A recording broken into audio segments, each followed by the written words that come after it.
Hello, everyone. Gonna play some Delta V Rings of Saturn. See if the game capture will cooperate. Maybe it won't. Or maybe the window needs to be active. Oh no, there it goes. There it goes. It's a nice, calm stream. We don't have to worry about weird deliveries or anything. Don't have to worry about any of that stuff. Oh, there's a radar anomaly. I won't be checking that out. I'm in a Titan. It's basically a giant whale. I won't be checking that out. Let's see how many of these will actually get in. Yeah, that's it. Here they all go. Goodbye. Finally, a good game with bears. There's no bears in here. This doesn't have any bears. It does have jets. The Jet Legends guy. Yeah, that's you, Gerb. You're the Jet Legends guy. I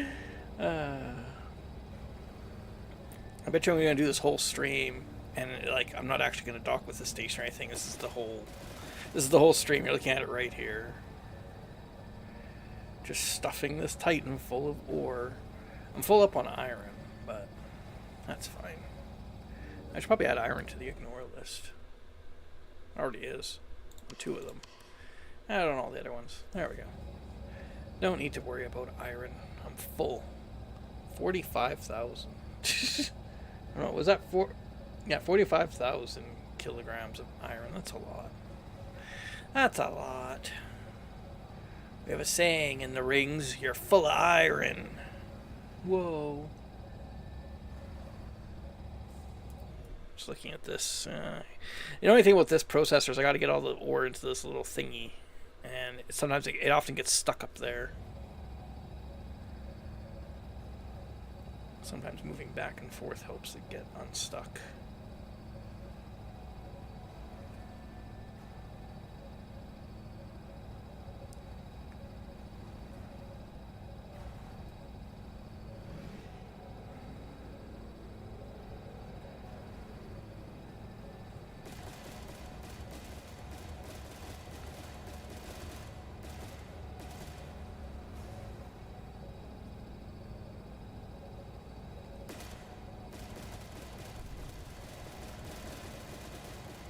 Just shooting up asteroids.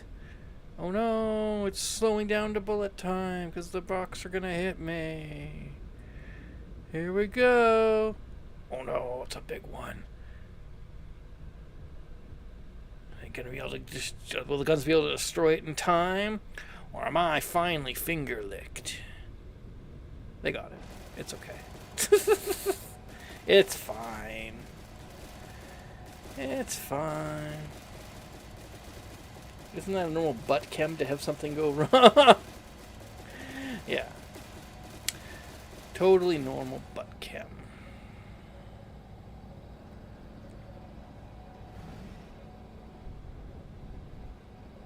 Uh-oh.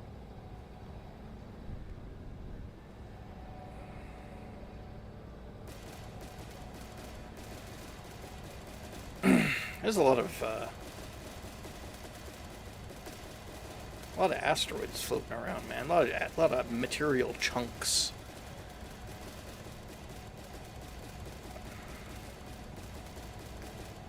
Oh no! Crunch.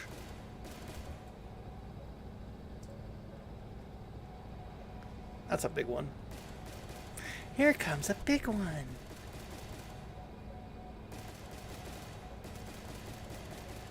Just some weather, just some light rain. Oh no, that's getting pretty close. I'm not a fan of that.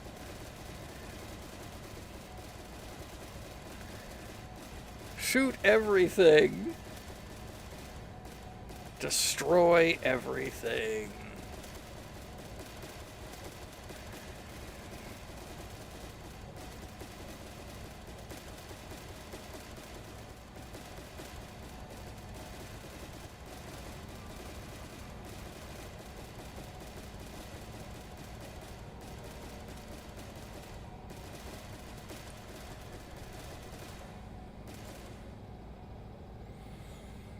my goodness.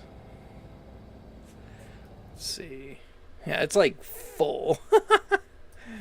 All I can do is wait for... looks like it got a little bit unstuck though, so...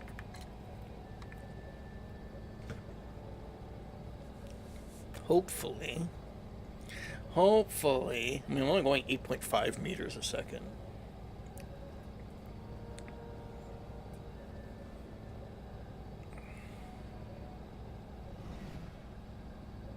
There we go.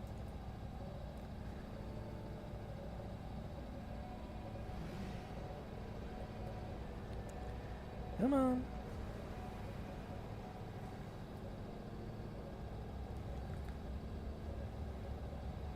It's an 18K rock right there.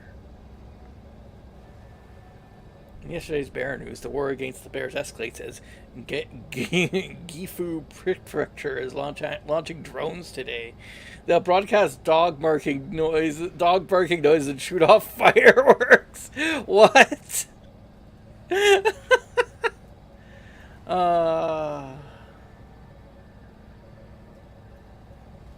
Probably any day. I'm planning on doing some political content, like any day, and I think I'm just gonna make bear news a recurring feature. I'm just gonna look up bear stories.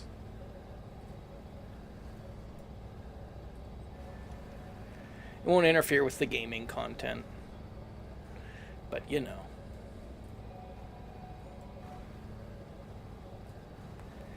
I have stuff I want to do, stuff I want to say. I also noticed the Onion did a bear joke about sending in the troops, but they're doing it a month late because they already did. It's true. See, that's not... Well, look. If people are allowed to rip off the Onion and do their news stories, then I think it's okay for the Onion to rip off the world sometimes, okay? How many times can you say, like, oh, this was in the Onion, like, a month or even a year before it happened?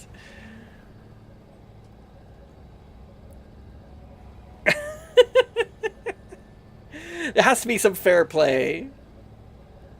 It's not fair. The Onion shouldn't have to come up with all the news, all the predictive news on their own. Let somebody else have a turn.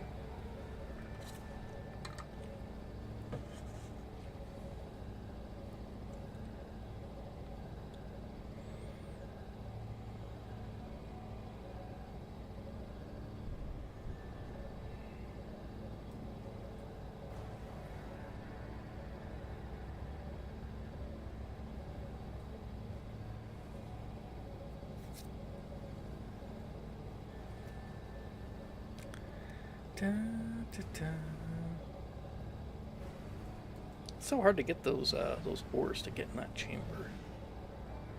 Get in the chamber.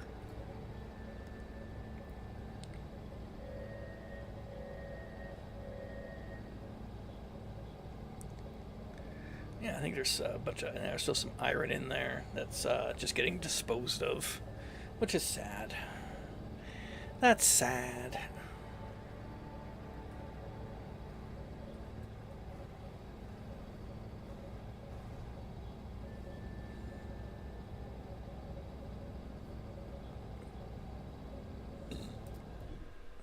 God, it is just filled. There's like no space.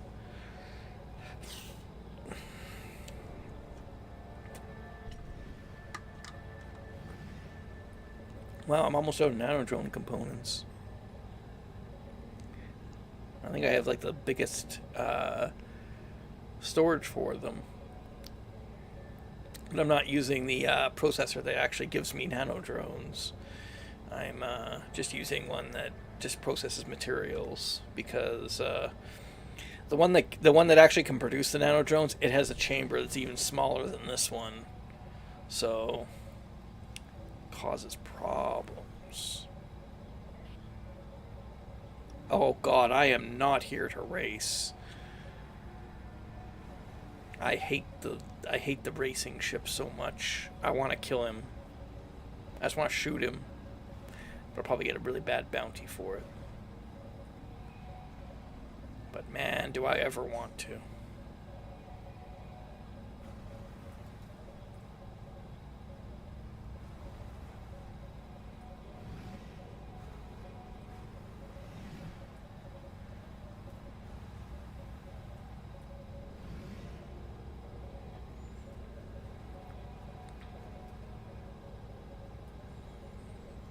Dun, dun, dun. I'm probably gonna have to skedaddle soon.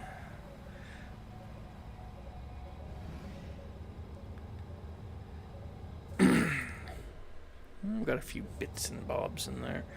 Just trying to get my order process, fill up my cargo cans. Should probably head back soon, though. Maybe take one of the more maneuverable ships out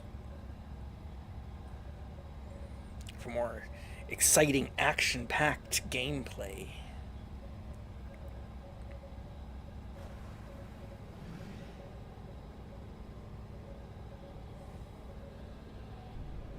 I'm almost out of nanodrone components. That's no good. Boy, there's a lot of rocks, though. That's a lot of rocks. What's sad is I have like around 700k here, but I probably won't even make nearly that much just because it cost me 200k to launch here, which I probably shouldn't have done. I probably should have just taken the default large distance and then just, you know, got myself here the regular way with thrusters. And the repair bill will probably be huge. So sadly, probably not even going to get that much. It's so sad.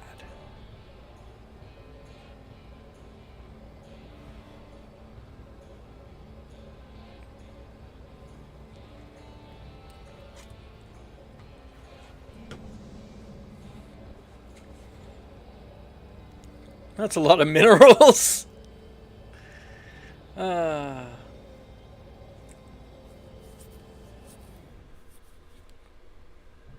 Oh, let's just see how much I can stuff in.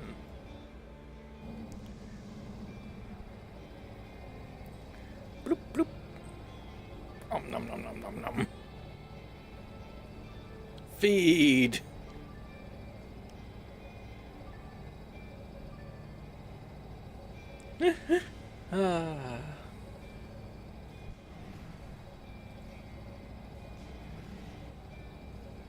Oh. The big rock is in the way. Sometimes you can break them down just by doing that. That's actually how you're recommended to like start mining, is by doing that. Just gliding up to the rocks and then using your little excavator, your ship's little beak.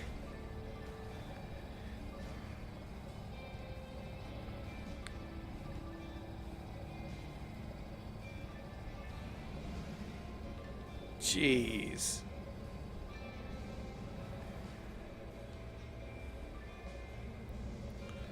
So many.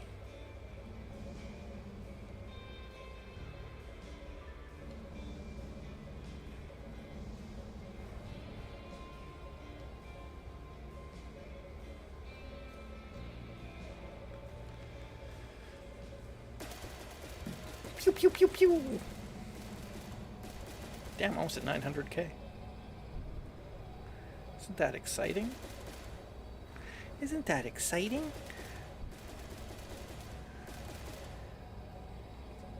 Well, if this keeps up, I'll be able to afford my new action figure in no time.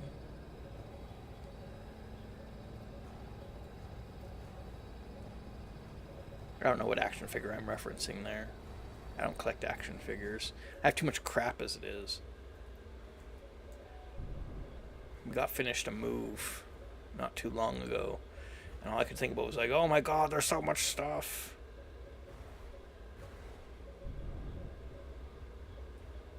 I'm not a human. I'm just a biological being that's attached to a fleshy thing that's attached to all this stuff.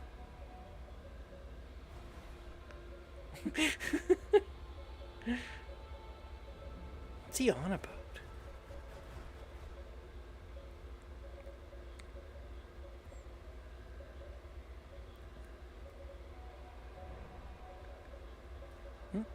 Here's a 24k rock right there.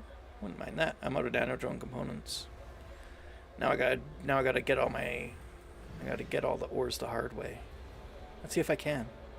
Probably not. This thing is not maneuverable. Although, it is doing better since I've installed better thrusters on it.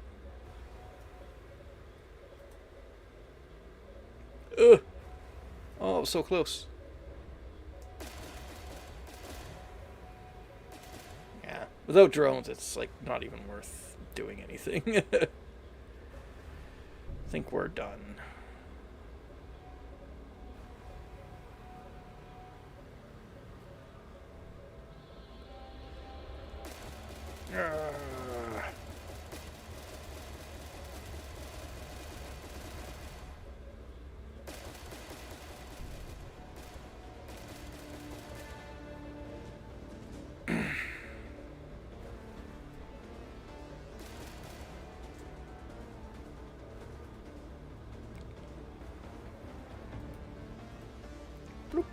I caught one.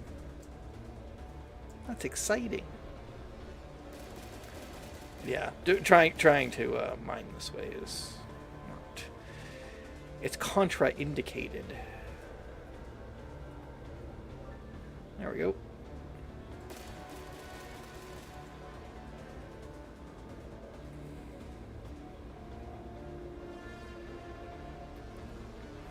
Oh wow, I'm up to 900K.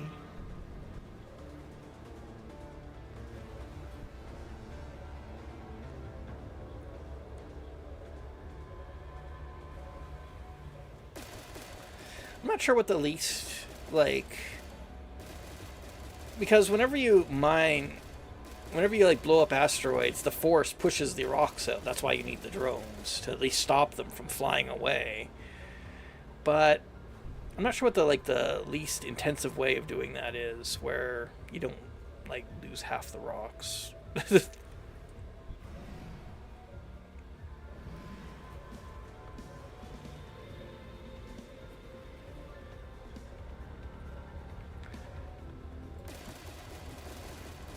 I don't frickin' know.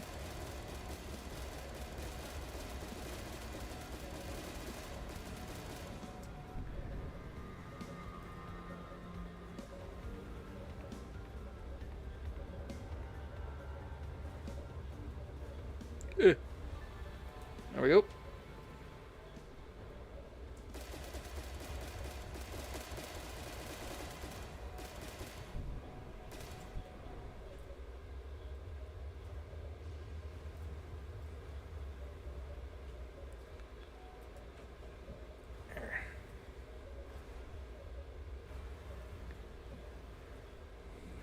Da, da, da.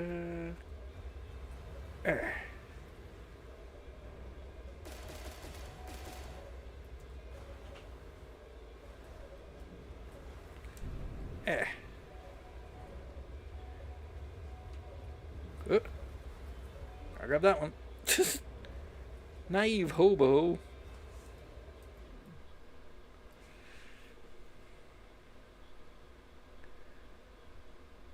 Easy there, I want to talk business.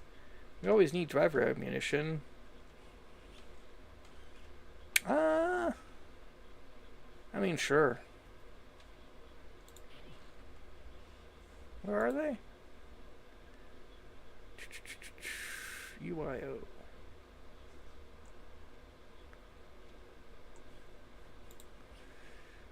One 142 degrees.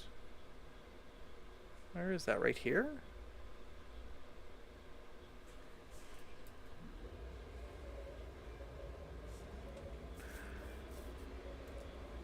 Well, we can deliver some mass driver ammunition. I've got a lot, and I'm gonna be stopping soon, so might as well sell it off and make a little bit of money.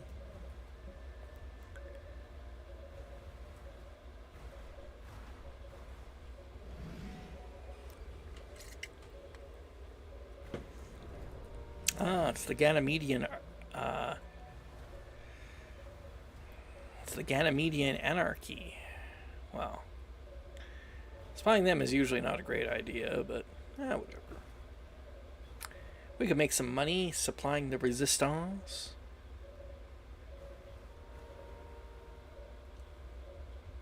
Jeez. Got like a giant gantry here. I should probably want one of those arms, actually. These ones look pretty small.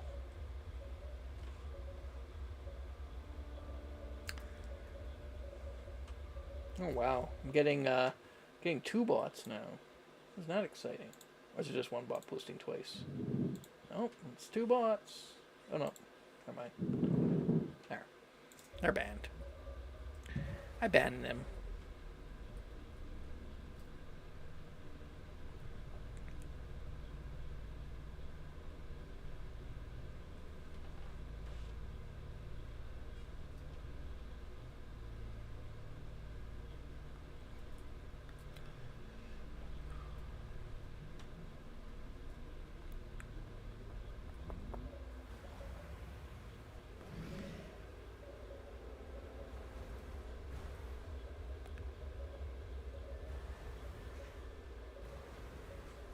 Oh.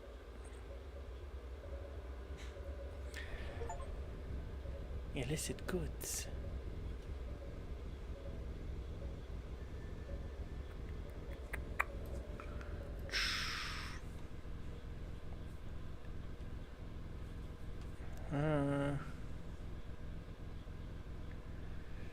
So, are you serious about that performance? Do you really have room for me? And my wage ready?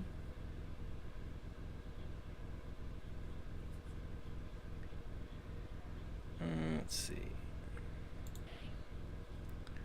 Of course, Claire, you're gonna have our best suite with the dome view. Whoa, my goodness. Says, Captain, this will take a few days. You can either pick me up on the next dive or I'll catch you. Jeez.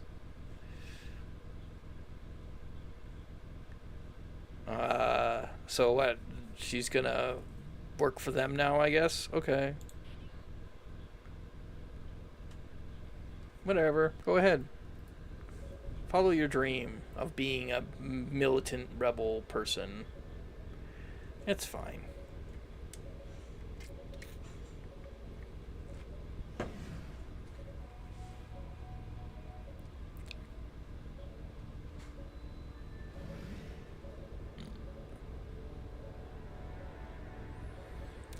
Da, da, da. Just selling arms to people. Yeah, that's enough.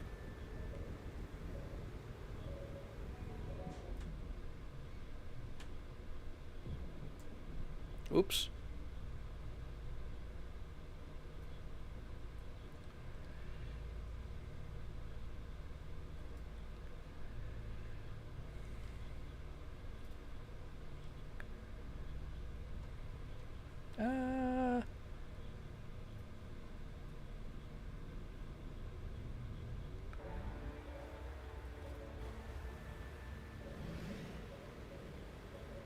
There we go. Let's go.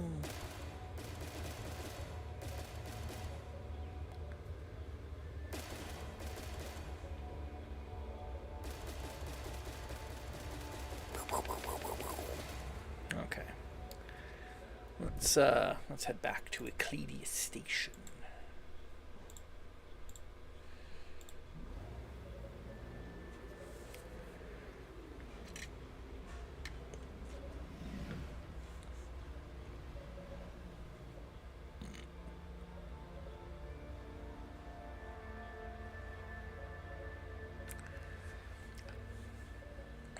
Da, da, da, da, da. Didn't even realize I was nearby that station.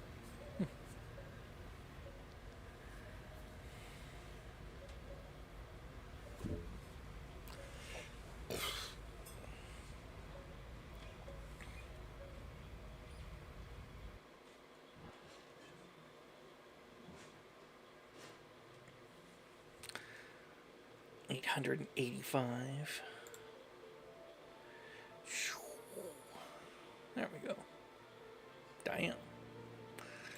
Pretty good.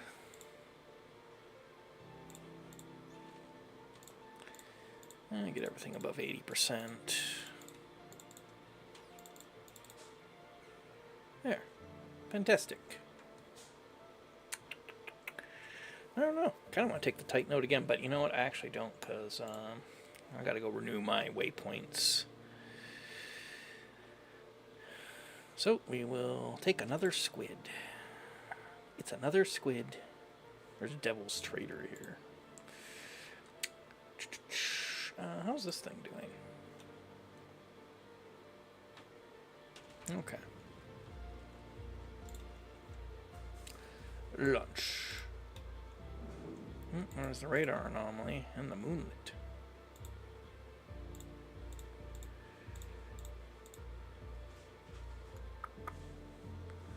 Let's see.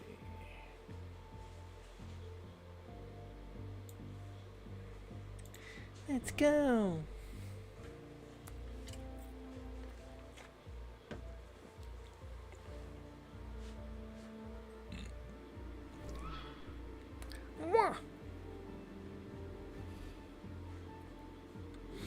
Oh yeah, I remember this HUD. I've been using. They patched. When they patched the game, they added a new HUD, which was the one I was just using, and then I decided to start using this one. So, or I started to start using that one, but then Education Master. Wow. But then I didn't put it in this ship, so SE1. Is that a bone toe habitat?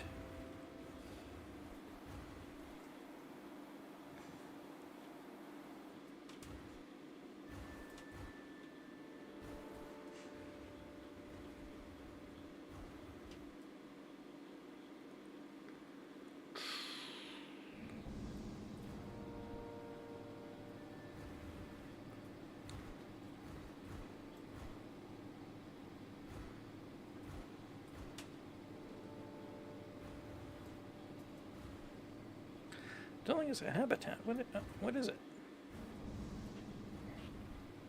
Oh, it's this thing.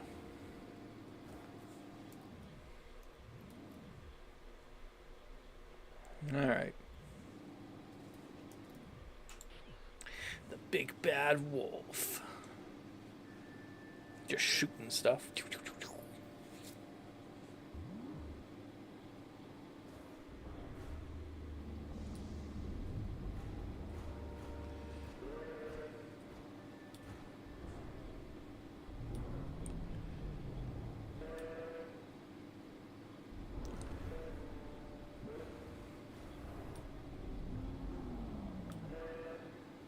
So this ship is basically, it's like a Ferrari. It's really nice. It's quick, it's maneuverable. You can put big weapons on it.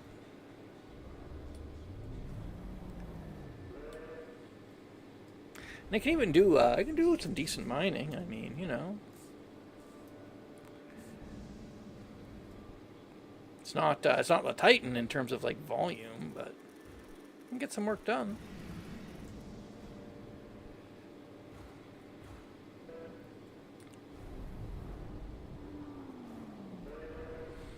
I like the arm on the front just to, I don't know, help things.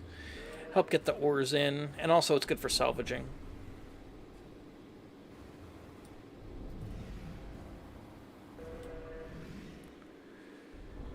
Alright.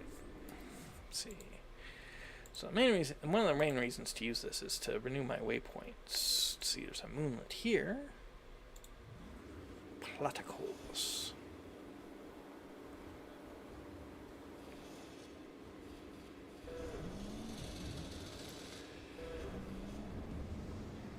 Spinning around.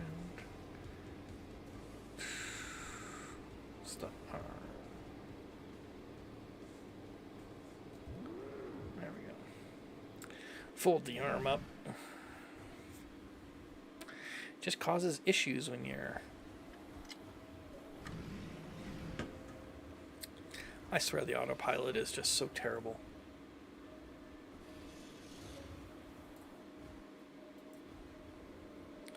I don't know how hard it is to dodge stuff, but the autopilot just can't handle it, man.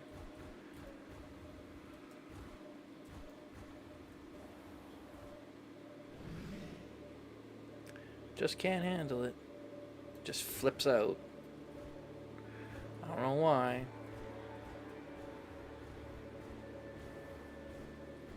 AI, man. It's not ready. It's not ready. Even in the year 20XT6, it's not ready.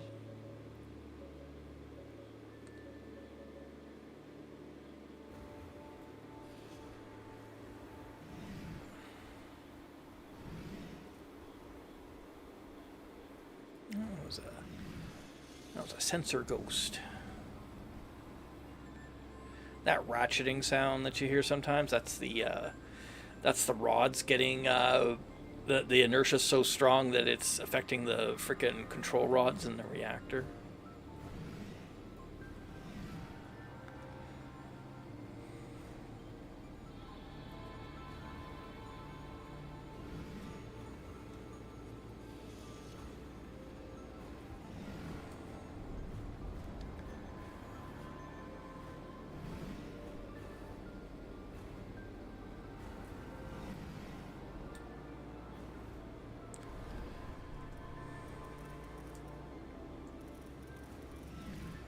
V chemical, V particle.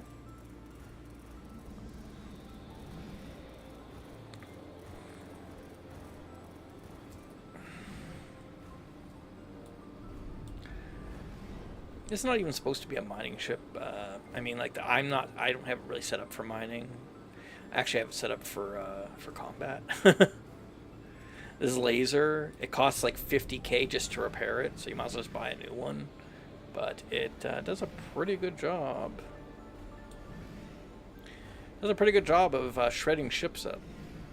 So, you know, do what you can. We do what we must because we can.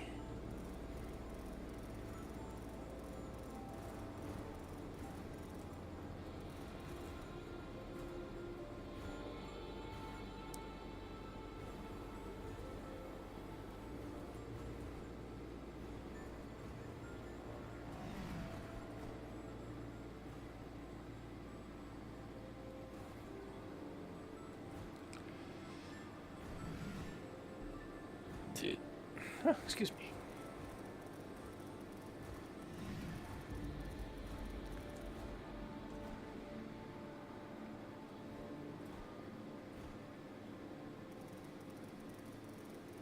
There's the moonlit.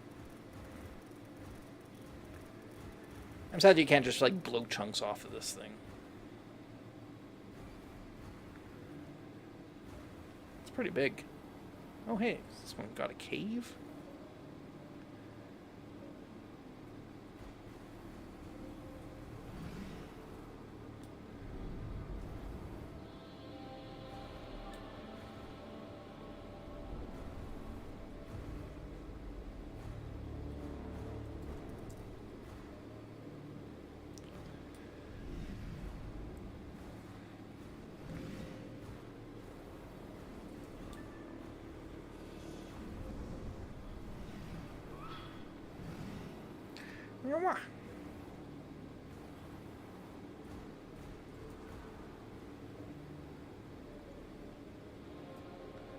That's pretty narrow. I'm not gonna lie, that's a little bit too narrow for me. Maybe there's a better entrance. That's pretty narrow.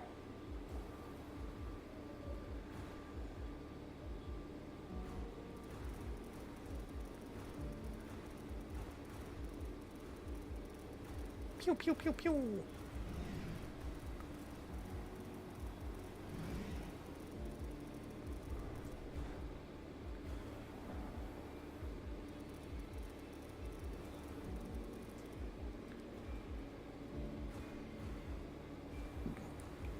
It's a lot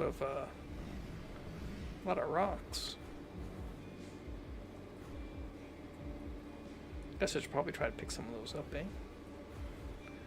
You know.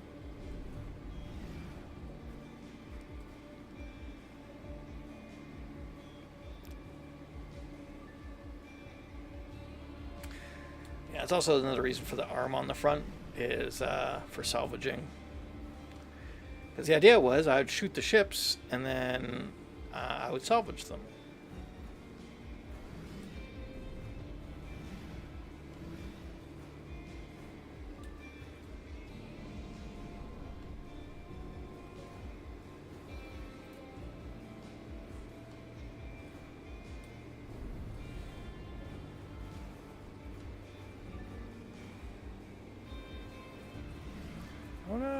ores on my ore.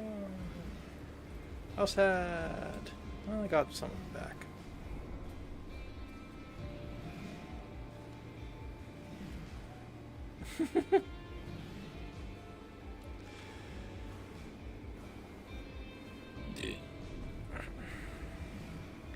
Yeah.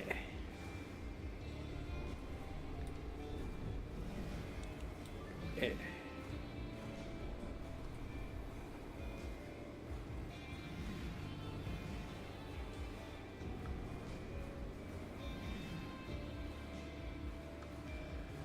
Dun, dun, dun.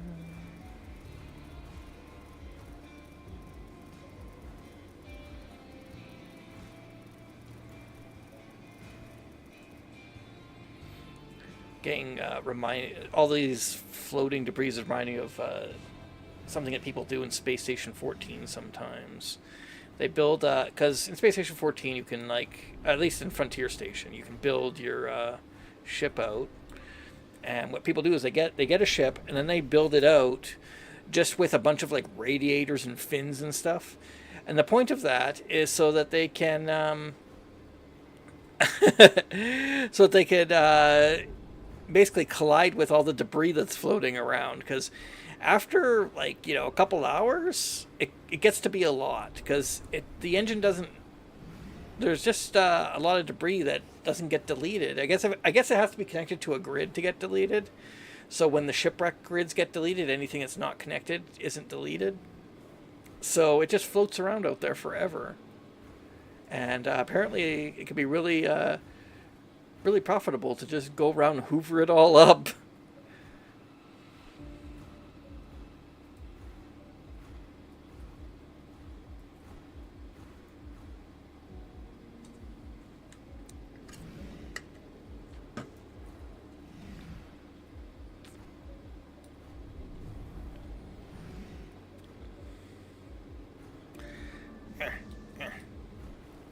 Come here, asteroids. Yay!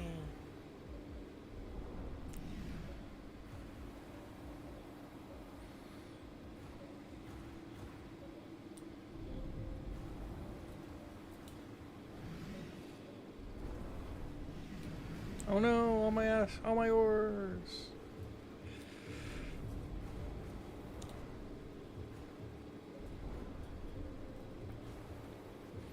Wonder if a viables. Oh yeah.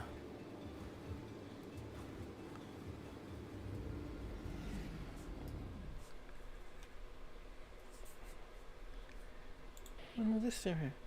Next few hours, due to vast scales, early detouring is advised. Yeah, I'm sure.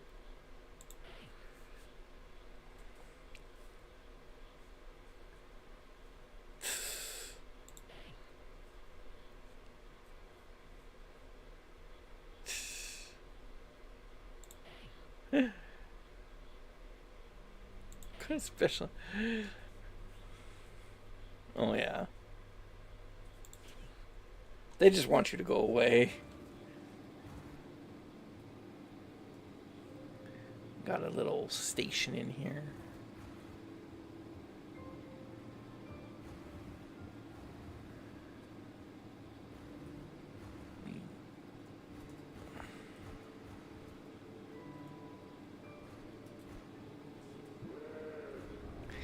Little wee station.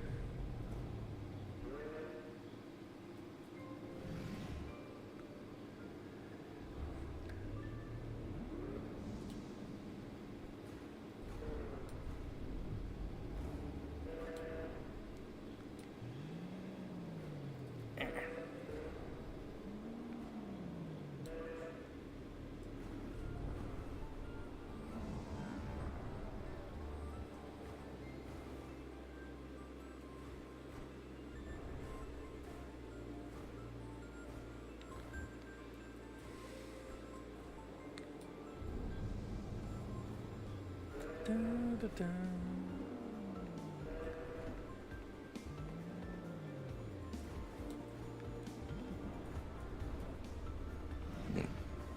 There we go.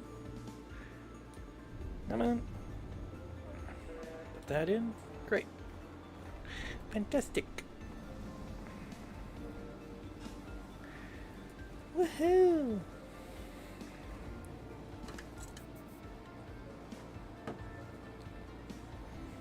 Alright, let's check on the thing here. What else do I... What other waypoints do we need? Refreshing.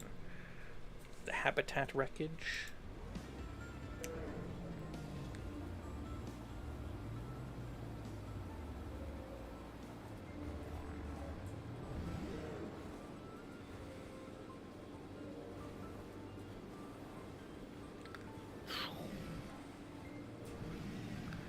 And away we go.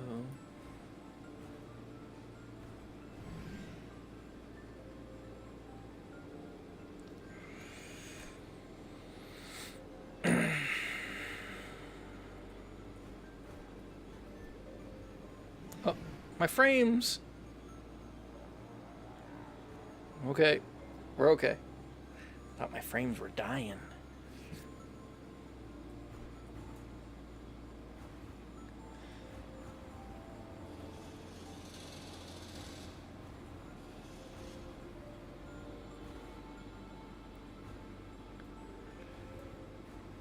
There we go.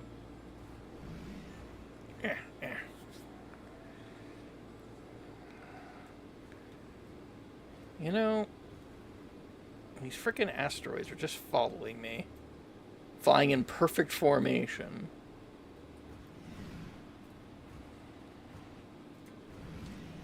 Oh yeah. Now suddenly that platinum rock decided it couldn't do it anymore. It's like, oh. Oh, you know why? It's because I got drones on. Turn my drones off. Where are they? 2. Turn them off. There. Jeez, no wonder they were following me. It's not bad luck. You're just stupid. Gee.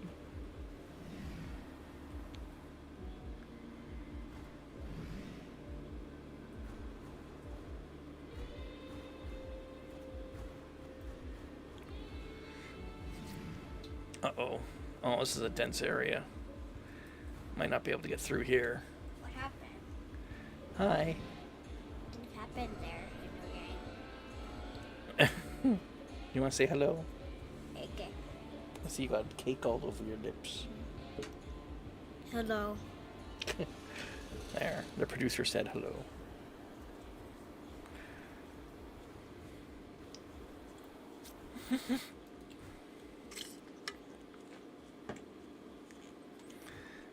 Nobody's saying hello back, unfortunately. Mm-hmm. We're just flying in space. Mm-hmm. Mm-hmm. Just flying in space. Yeah. Uh-oh. What? What is it? Oh, it's just my hold is full. Mm-hmm. That alarm goes off, and sometimes I don't know what causes it.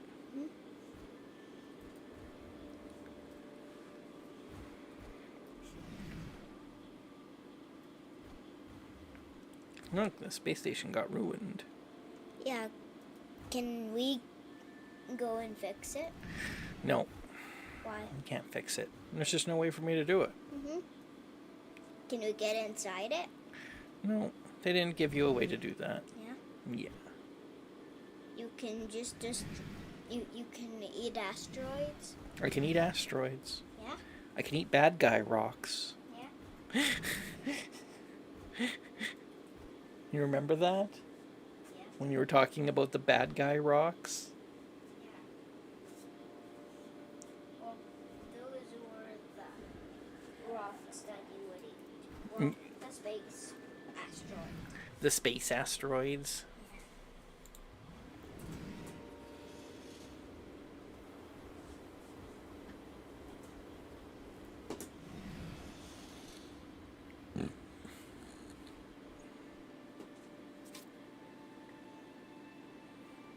Hi. Hi. What are you doing? Sitting on the ball. It's not stable. You're gonna fall.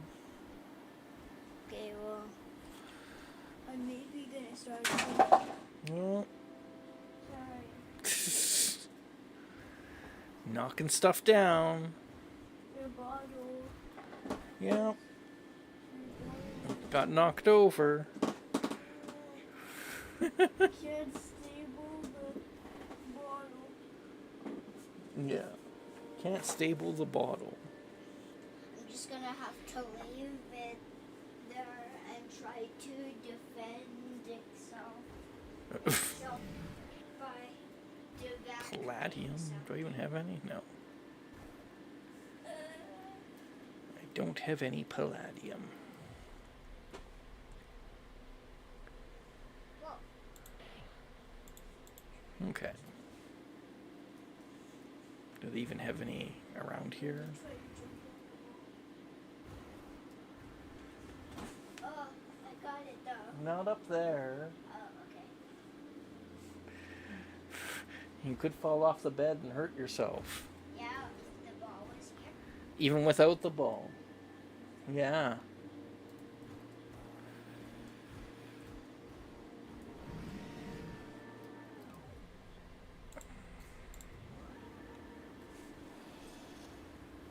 There, that's a good place. Good place is not on the bed. Yeah.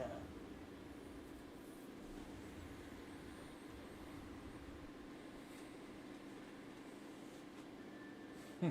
I'll come help you. I need to take a little break. I'll be back in a bit. No help.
Alright, I'm back.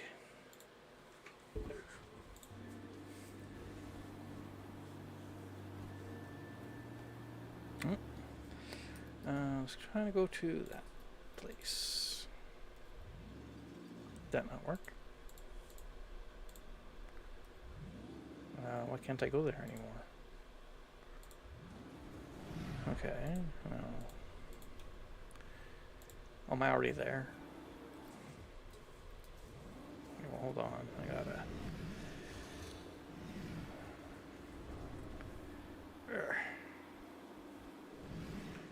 If I'm already there...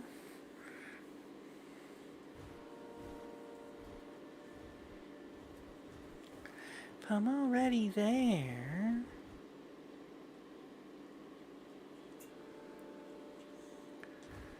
Dun, dun, dun.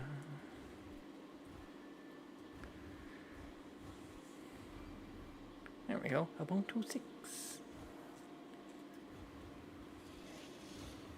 I don't have any palladium. Leave me alone. I'll just lie. I don't have an ore processor. I can't help you with that. A space bar. Let's go to the space bar. I see that. Out of curiosity, how does this game compare with its predecessor, Delta V Rings of Jupiter? Lamau. I don't know. It's not as good as the first one. Delta V Rings of Mercury. That was the best of the series. It was only text. It was a roguelike.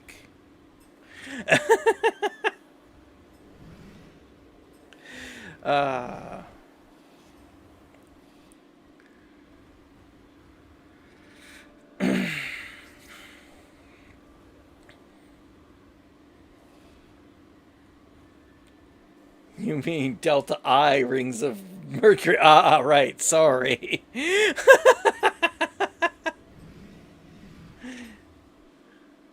Delta I. What does that mean? It's Delta 1.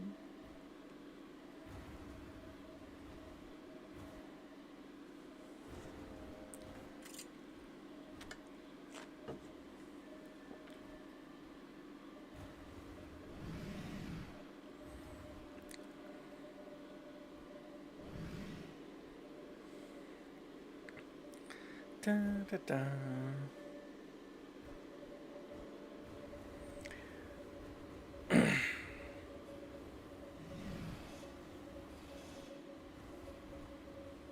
Is that a distress call? No. I don't know. Don't know what that noise I'm hearing is. Sometimes that means there's like a life pod or something you gotta go save, but I don't hear anything. I don't hear anything.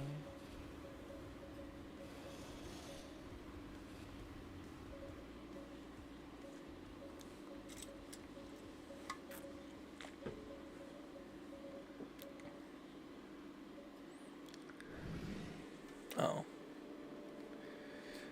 Do I have to plot the course again? Because I went into here. There we go. Oh no! Red alert! Red alert!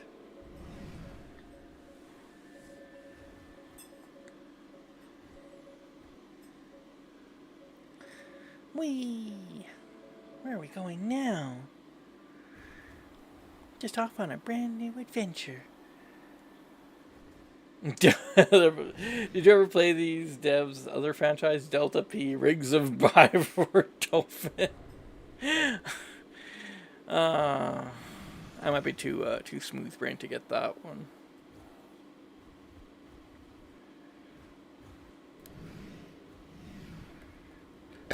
Oh, excuse me. I'm pretty sure this is like a one-man development team, you know? So that's pretty cool.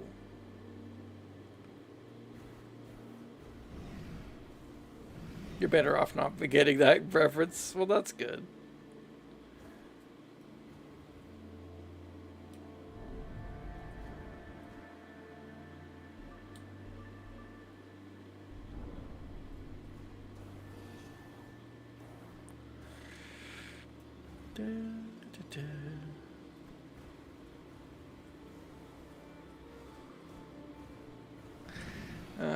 I could always look it up later.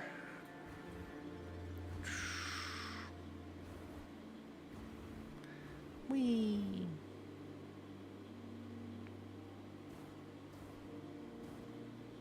The space bar. Let's go check out the space bar.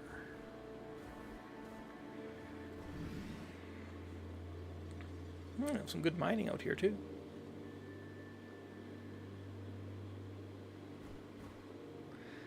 Why are these other guys? Why are they able to land their ships, but I gotta frickin' use the docking arm, huh? Is that right? I don't think so.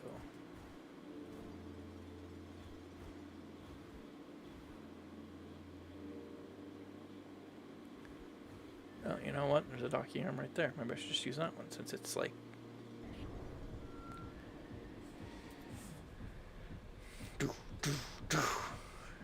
Yay! Non-alcoholic for me. I'm on meds. Boom, boom, boom, boom, boom, boom, boom.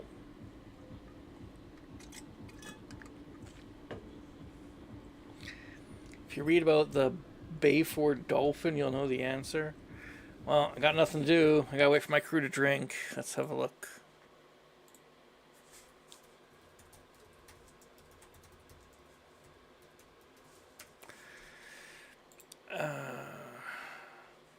Oh. Semi-submersible column-based drilling rig offered by Dolphin Drilling. Several serious incidents, most notably an explosive decompression in 1983 that killed 4 divers and 1 dive tender. Jeez.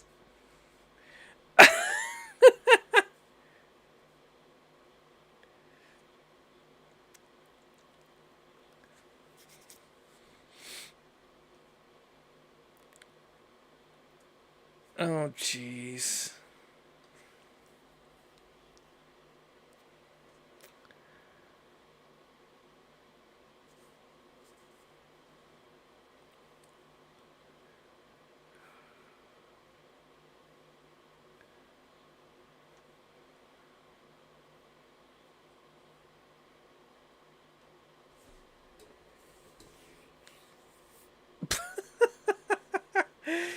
I like how they blame the dive tender, but, like, this thing was obviously not designed well. Delta V is a nightmare.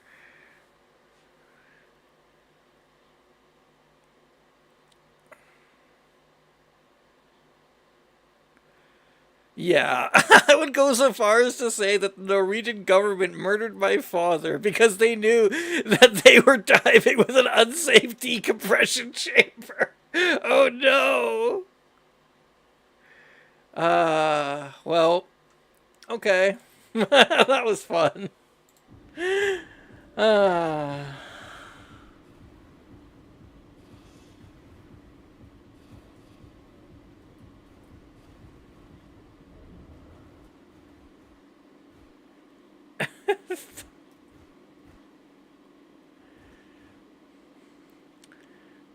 Just goes to show you, even in... I warned you and you looked anyway. It's fine.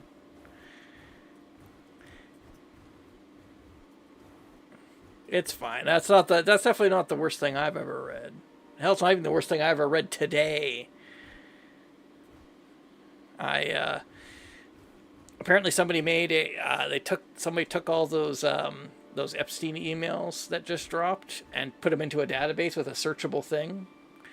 And there's some pretty disgusting stuff you can read in there. So, yeah. I'm fine. I'm good. I don't think the devs would make that... I don't think the devs of this game would make that game, though. Hey, there's a big LiDAR contact that I don't have. Gotta go check that out. Since I'm cruising around. Let's go.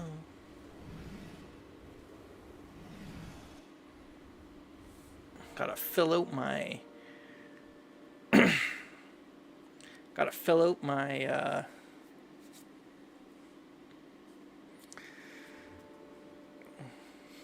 my map. Oh, what's that? Is that another moonlet there? Let's go check.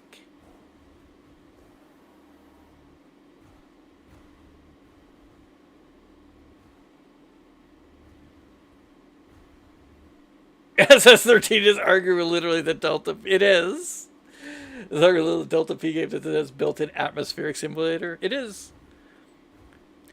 Well, the thing is, the person who originally made SS-13, Exative, he originally made it as an atmospheric simulator. That's why it has an Atmos system at all. A lot of people hate the SS-13 Atmos system, and it was... And you know, you can hate it. It causes a lot of lag, but it is It was why the game was originally made. Another moonlit. This one's pretty tiny. This one's pretty tiny. It's just itty bitty. Is there anywhere else that I want to renew? I guess there's this moonlit.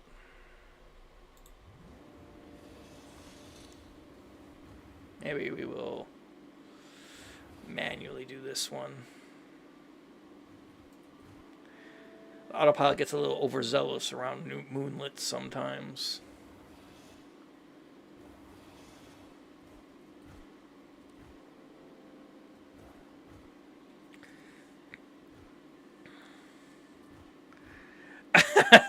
It's another round where it glitched and I died horribly while experiencing 1 trillion kph of 1 trillion kpi of pressure. Yeah.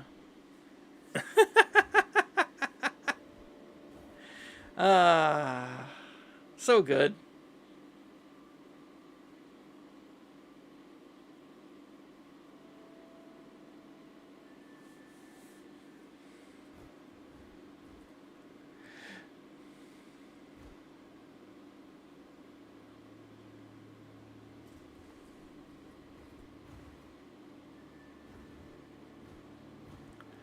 Boy, it's pretty dense. Lots of small asteroids here.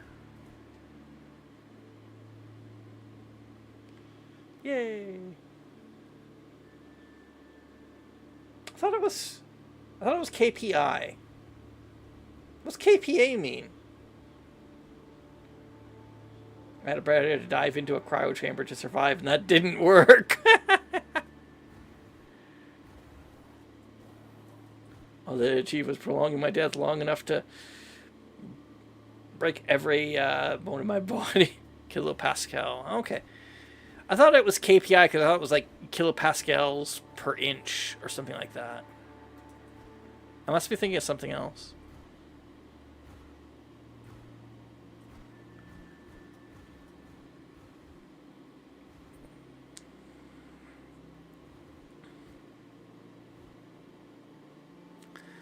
Da, da, da.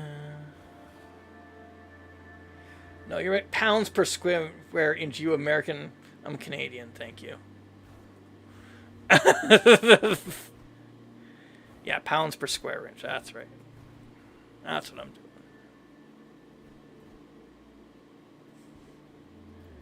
doing. Let's see.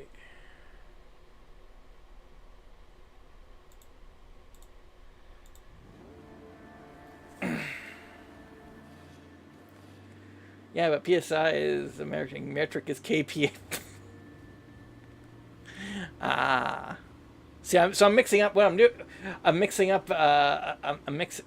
Well, to be fair, everything for some reason, although we're like on the metric system here, so many things just use imperial anyway.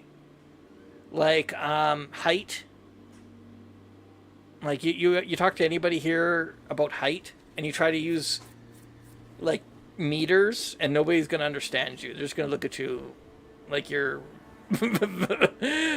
like you're some kind of space alien. And pressure is the same. Everybody uses PSI for pressure.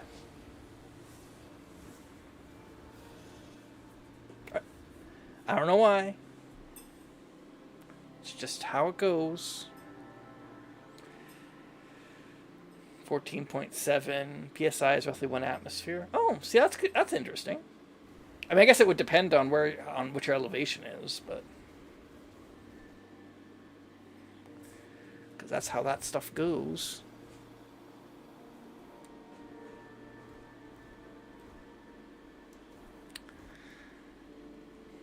What's over here? Another moonlet. Oh boy, that's a big rock. Full of W compound. I'll turn on my drones. And after I investigate the moonlet, maybe I'll do a little bit of mining. Try to get my dive fee back and my repair bill. You know how it is. They charge you with all these fees.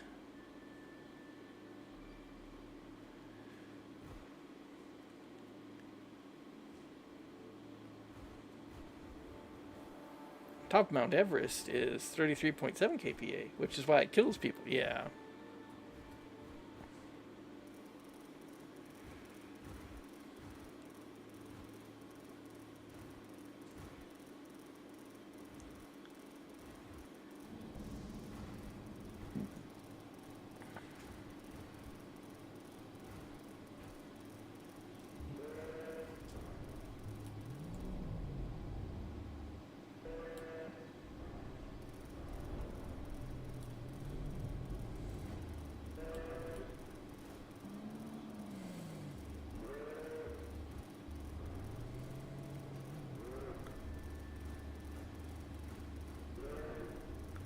Da, da, da. Woohoo!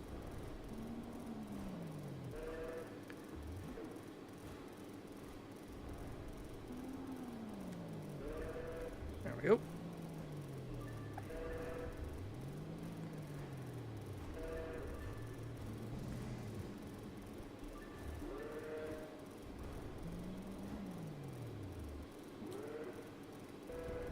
That's a lot of ore.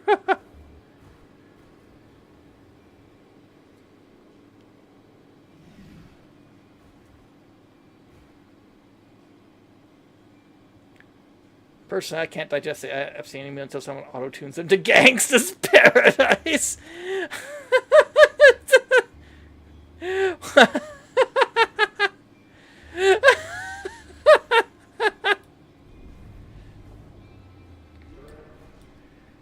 Just so you know, the dog that didn't bark was Trump.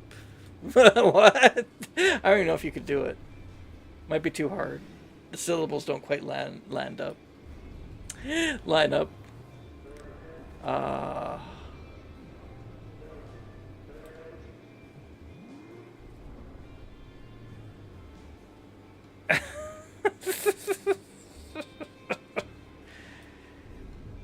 Oh my god. Oh, here we go.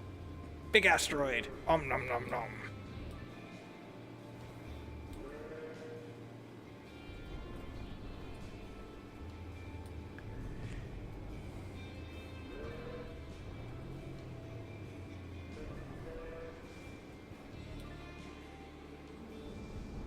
You know what that's a perfect job for? Oh, I might have to try that. I'll just see if I can get, I'll just get Sora to turn it into a rap song. Finally, a good use for AI. Finally. It only took, you know, $10 trillion of investment and 4 years, or you know, but we finally found a good use for AI.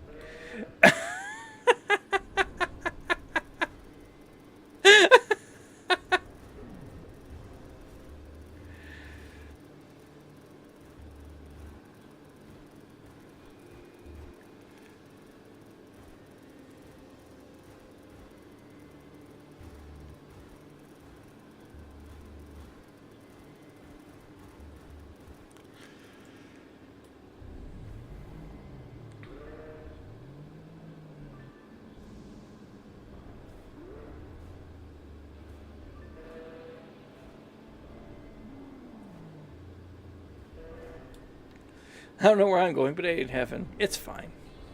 It's fine. It's fine. I got 326k. That should be enough to offset most of my repairs and whatnot. Flying this thing's expensive, man. I think it was in Derail Valley where you just turn on the train that costs you like $5,000 just to turn the thing on. Oh, sorry, it caused some wear on the starter. I was a fan of that one AI voiceover of Nixon giving the speech on the astronauts dying in space on the Apollo mission because of based on the unused script he had for that. Jeez.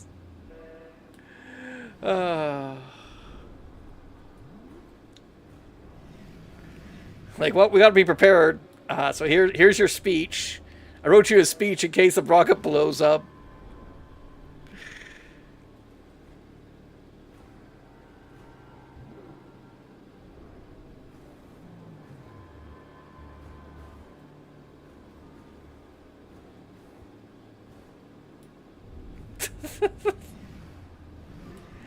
Uh,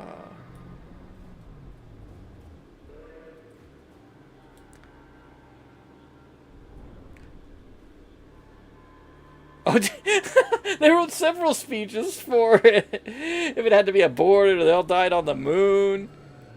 We have to have specific speeches for every possible event, okay?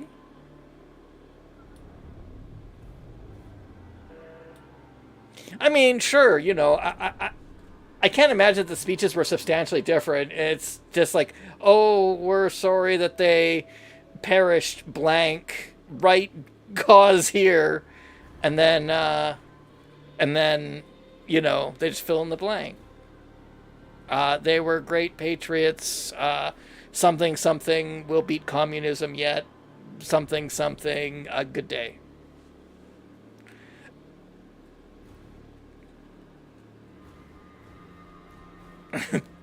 There, I did it. I wrote it. I wrote the speech. Put me in, coach. I'm ready.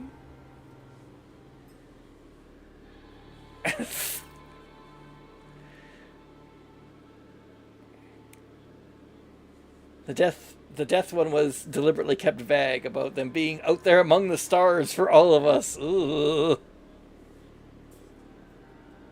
You mean like that Voyager probe? Yeah, it's something like that.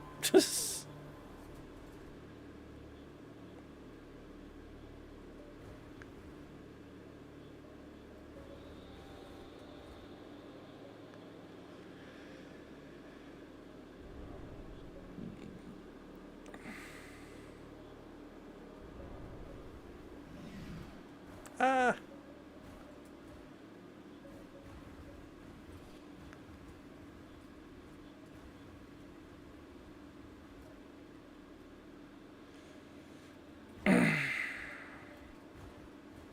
really wish it would stop. The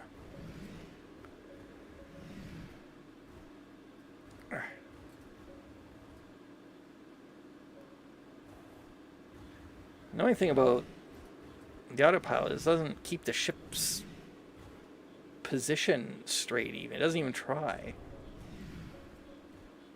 Frustrating. Come on. Come on. Just trying to go visit a place. Can I do that, please? No? It's not allowed? Oh my god, I'm just glancing at chat. I'll have to read that in a minute. Trying to make a jump here.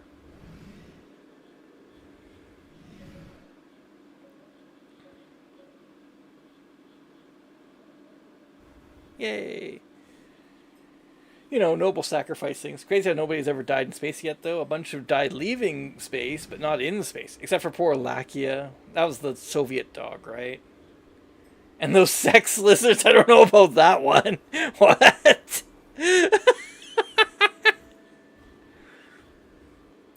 Pour one out for all the sex lizards out there.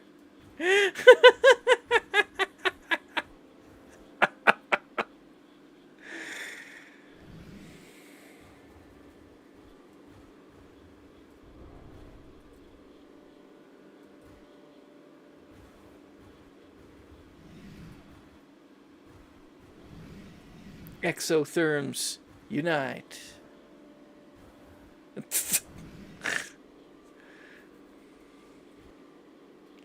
Russian space project studying geckos in orbit. What the? You know what? Sure. Why not? I'm not anti-science.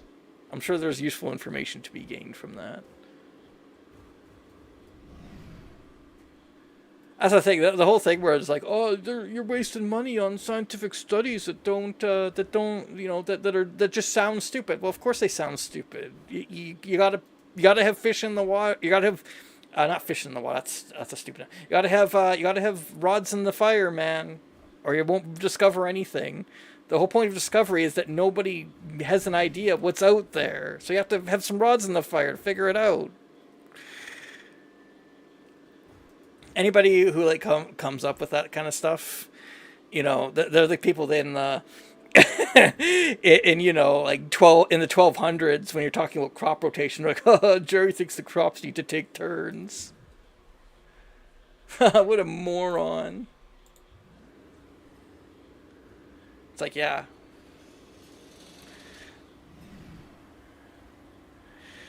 Nope. It's fine. I don't know why they're called. I don't know why you're calling them sex lizards, though. That sounds pretty good. Fruit flies survived and reproduced in space, but the actual study was a failure because the whole satellite malfunctioned, returning almost a month early, and the heating element failed, killing them. No. So they were testing. They were testing if what could reproduce in space. Ow. I guess that's useful to know if you want to have like a generational ship or something. I mean, hey, you got to know that stuff. Oh no, my propellant was exhausted. That was dumb. Well, hey, look, we all learned from the experience, okay? Everybody's getting education upgrades now because we learned something. Thank you, search and rescue ship. Please don't leave me here.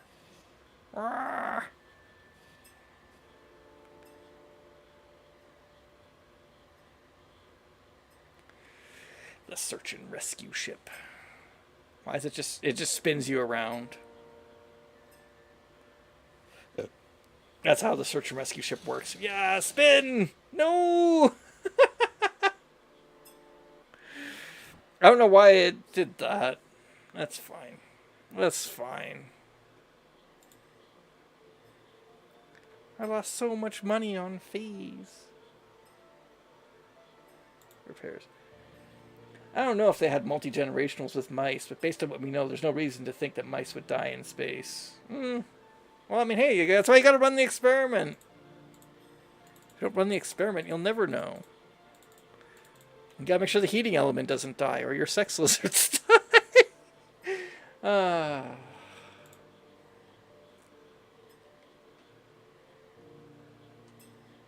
I mean, yeah, we have lots of reasons to think that mice would die in space. That's true.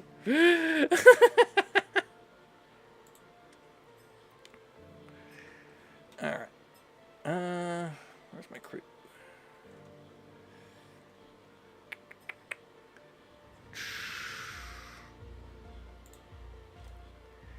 Activate you again. And away we go.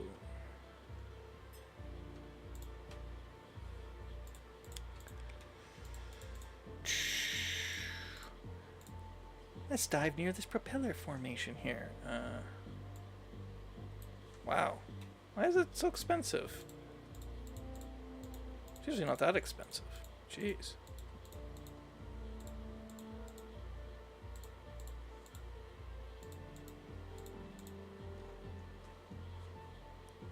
Is it just because...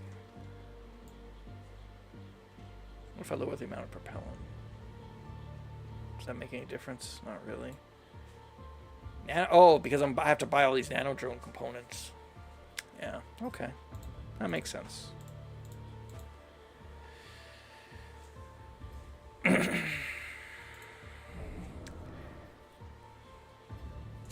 The ISS mice were seen adapting pretty quickly to zero gravity, and knowing how mice are, they'd adapt pretty fast.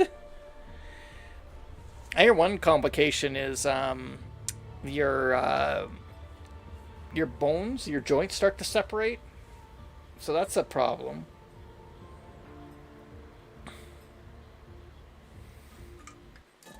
You come back and also your muscles atrophy because it's there's not there's not a lot pushing against you, so you can have leg muscle issues. Just space stuff. What? Exactly. So that's why you shouldn't go to space. Buffalonium was just saying that She has muscle issues, so she shouldn't go to space.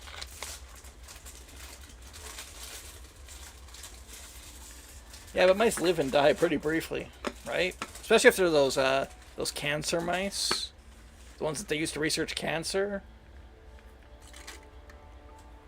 Then it's just like, okay, so your lifespan is basically a week. How do you feel about that? Hello, Hev Gaming.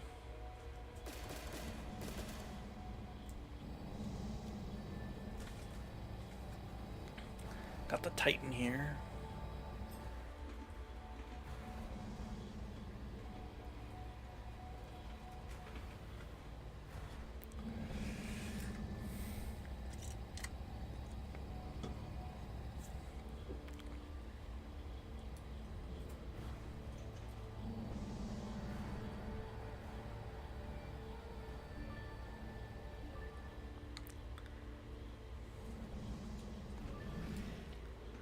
Yeah, right on nano drone components is pretty expensive. Sheesh. Nano drones components are expensive.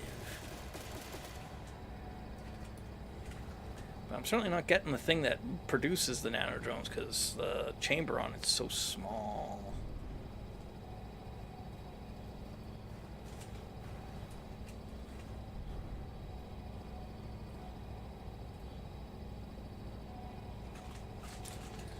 Da, da, da, da, da.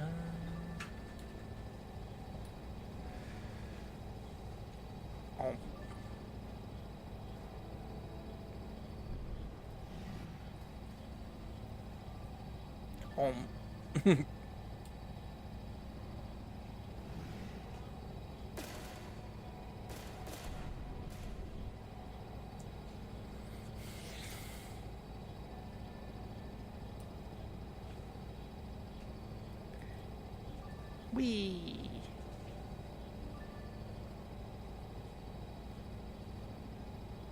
Why does the 360 just start flashing like crazy? It's like, oh my god, you're gonna go over 360 degrees! But it's just gonna rotate around again. Calm down. Take it easy. Take it easy. Take it easy. One of those problems is also how the heart changes in zero gravity, as demonstrated on Earth by Benoit Lecomte. What happened to him? Or them? I don't know what their pronouns are. What happened to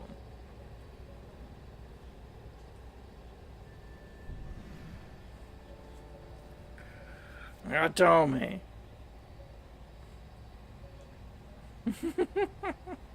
As demonstrated earlier, I have no facility with which to look this stuff up.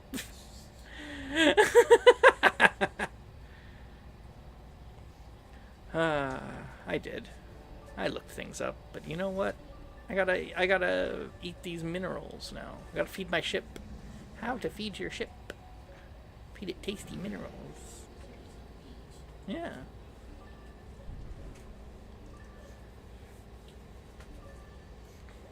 You wouldn't eat a car. Maybe. Maybe if it was like that Kirby car cake. I'd eat that. He swam horizontally across the Atlantic and spent much of that time horizontal, meaning his heart didn't pump blood upwards but sideways. Oh. Man. It's crazy just to think like what doing stuff in like a longer, like a medium term can do to your body's circulation, man.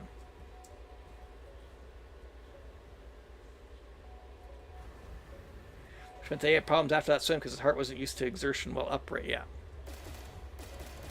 Human body's pretty adaptable, but you gotta, watch what you do.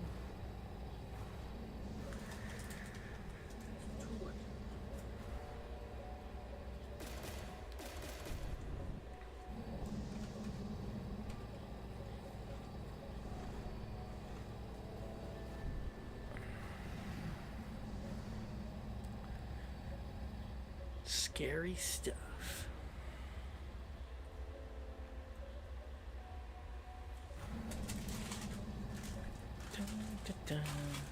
There we go. Nom, nom, nom, nom, nom, nom.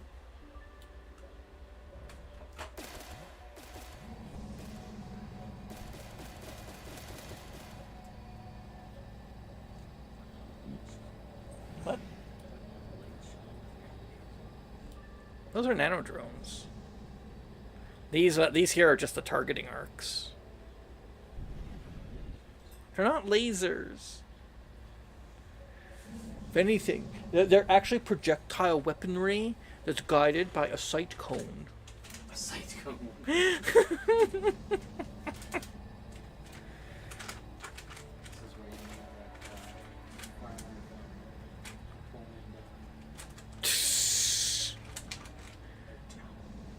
Yeah, they're talons. Me and Buffalo and I were just talking about, why are you multiplying? What? I'm not multiplying. The weird-ass study, though, was on spiders, which found that losing gravity orientation doesn't screw up their webs because they can orient to light in the absence of gravity, which makes no evolutionary sense. Well, no, it kind of does, because, you know, the sunlight is usually coming from above. So maybe they need to use that. Like, it's like a secondary association, right?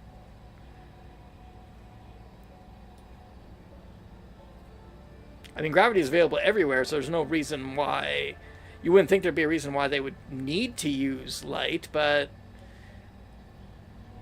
Yeah, what's the scenario initial? Well, they not experience gravity, but it's a secondary association. It's like, you know, what scenario in nature would you not hear things? But we still have other senses.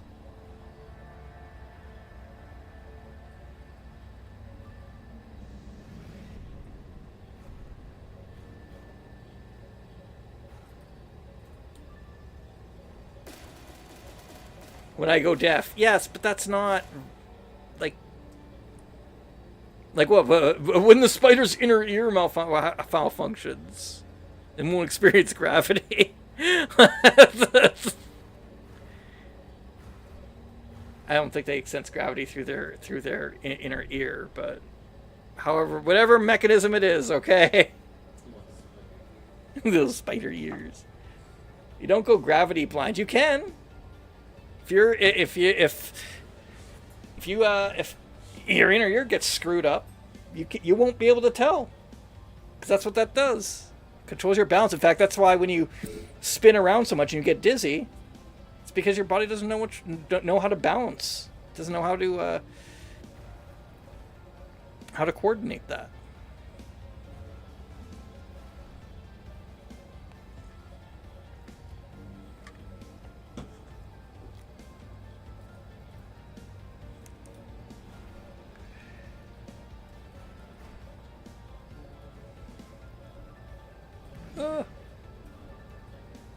Eat up all the juicy ores. Nom nom nom nom. What if I go ore blind and I can't tell what ores that I'm eating anymore? What then? Does my ship taste the ore? Is that how it knows? No. You have a geologist and he uses his scanners to figure it out. You can play this without a geologist, though. And then all you see is little rocks going in. You don't even see the values or the type of ore they are or anything.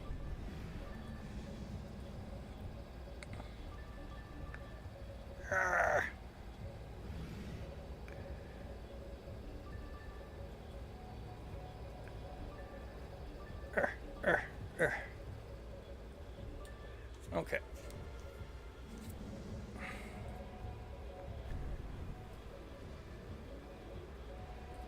I gotta frickin' gotta get the processor working. It's not a good idea to fill up your hold the whole way unless you're planning on going back, because ore too often gets stuck. So it's worth it to take little breaks to try and get the check in here. Yeah, see, it's like kind of half full, which is fine. Speaking of, you see the latest bid on coal mining? What bid? Or bit, or whatever.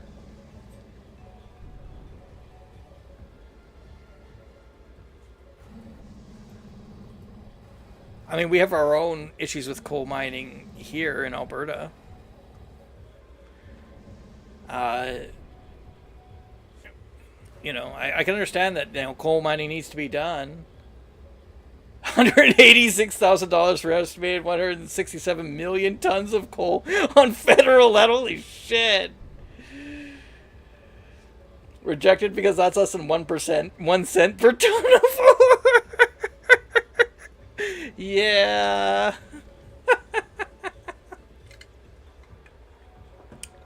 Hey, it could be worse. You could want to be like a pro coal mining party, and then you get protested so hard you're forced to reconsider, and then the company sues you for lost profits, and they win, and then you get zero, and then you have to pay anyway, even though they didn't mine anything. So, as usual, Alberta's able to one up you in America. We're the kings of inefficiency and waste. You have nothing. You have nothing, United States. You have to only look to the middle of the North to understand your future.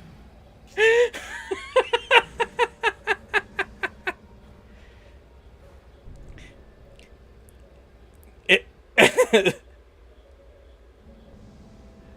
The government is literally arm twisting a power company to run against coal plant, despite them literally begging to shut it down.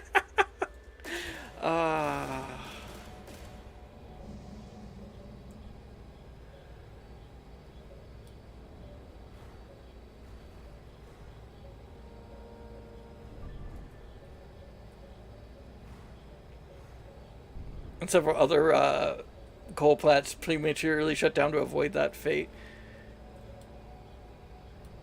I mean, man, with how cheap solar is, they should just build solar. It's stupid cheap now.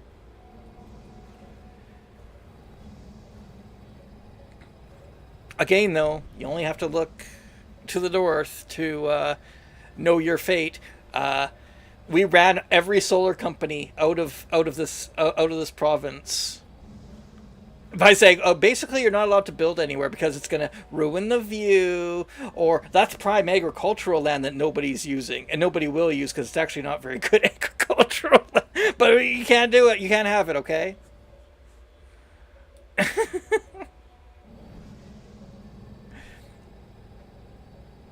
But you want to put but an oil company wants to put a well on there? Well, actually, you're legally obligated to let them put a well on your property. You have to do it. And when they don't clean up the well, whatever, man. Don't worry about it. Not to mention that you'll be stuck with that land forever because you can't discharge a land that has an unreclaimed well on it.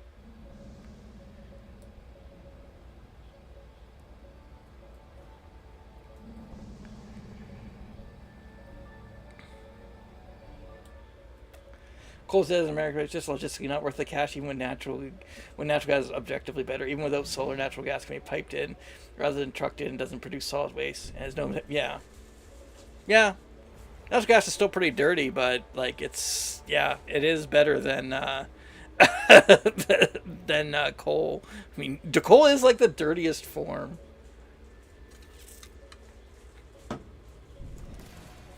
Not to mention the horrendous hazards and even even mining the stuff. Like, forget about like using it for power or whatever. Just mining coal is nasty work.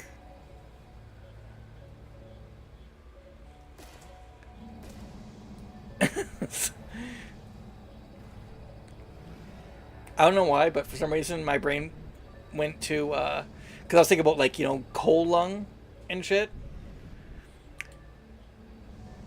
So it was also very expensive and very inconsistent even for some of these places. I thought I've seen like so much stuff saying that the cost per kilowatt is like way down.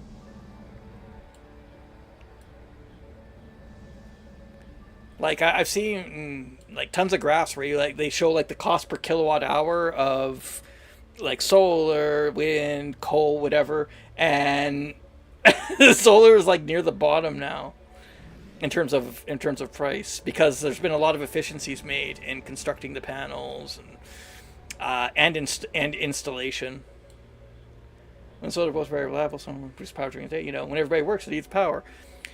Well, you just need decent storage, which is why you could actually. One of the better ways to store is not with batteries. Batteries are freaking awful.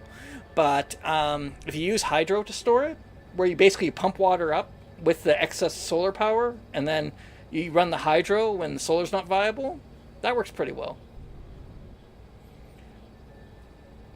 Per kilowatt, yeah, it's cheap, but the equipment to be able to store and provide that much power can use cost 10 grand for the cheap stuff, so you can fill it.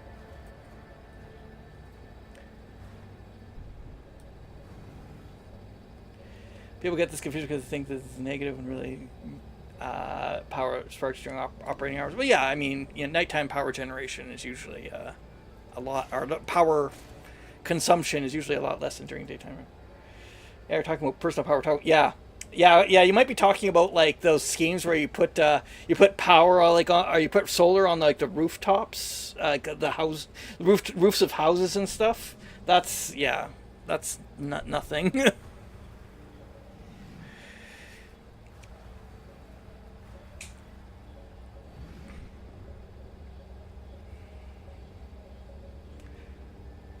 Daytime air conditioning in the Southwest, but yeah, we have it here too. Alberta gets really freaking hot in the summer, man, and we have the same issues. Yeah, sorry, Heavy Gaming. I didn't realize you were talking about personal power solutions. Yeah,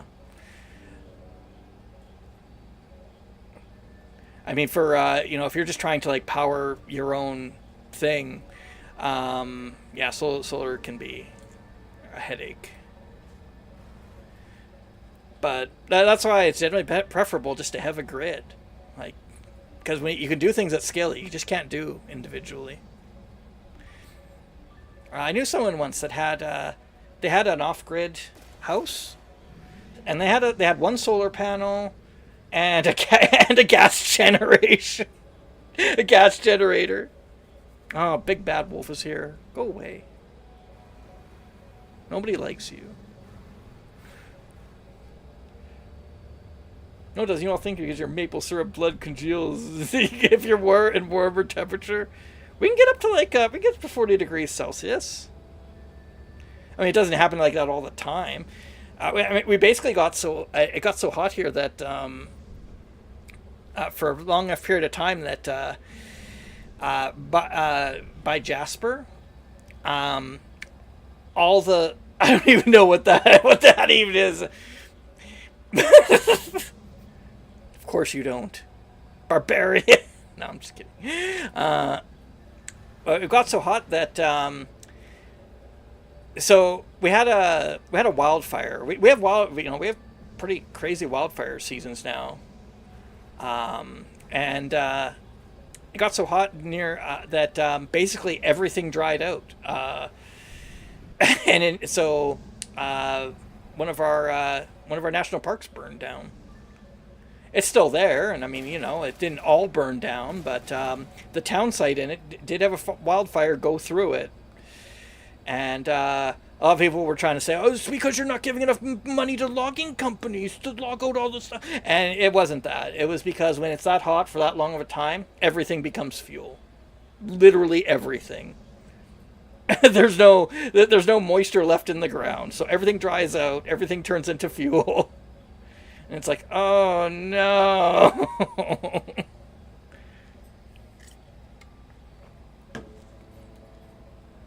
One of our senators filed a complaint to your government requesting you stop catching fire. Is this true? I gotta look that up. That's good. Excuse me. What? Oh God, what state is to the south? Is it Montana? South of Alberta? I gotta find that. That's so good. Trudeau was not amused. Oh, why not?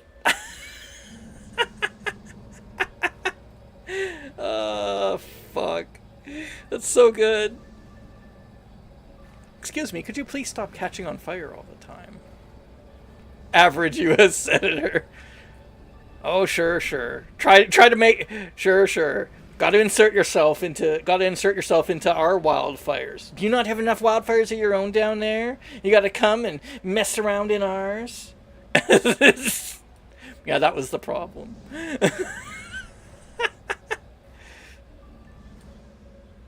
How dare you burn to the ground and lose all your hopes? It's hurting our air quality. Man, I haven't finished reading Infinite just yet. One day I will. But in that book, you know, David Wallace called all of this. Because in that book, there's like actually a nuclear wasteland that's in the middle of where Canada is. And the U.S. just has these giant fans that blow the air, the nuclear waste air away from it.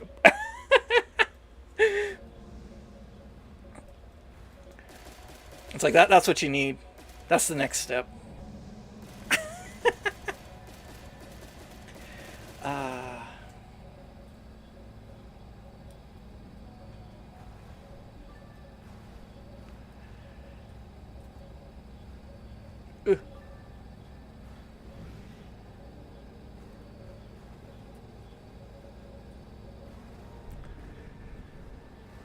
Come on.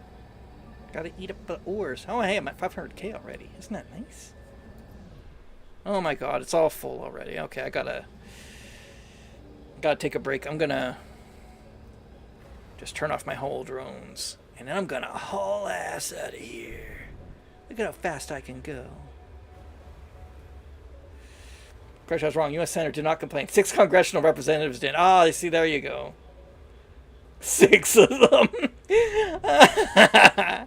Hey, that's almost as many as betrayed the Democrats to side with Republicans to open the government in exchange for nothing.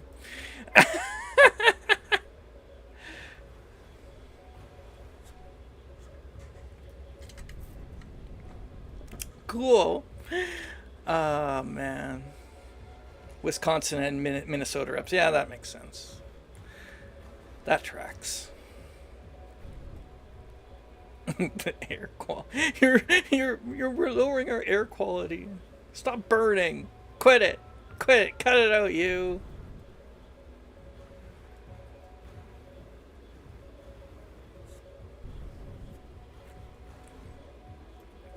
I think what you mean is that we're winning too much.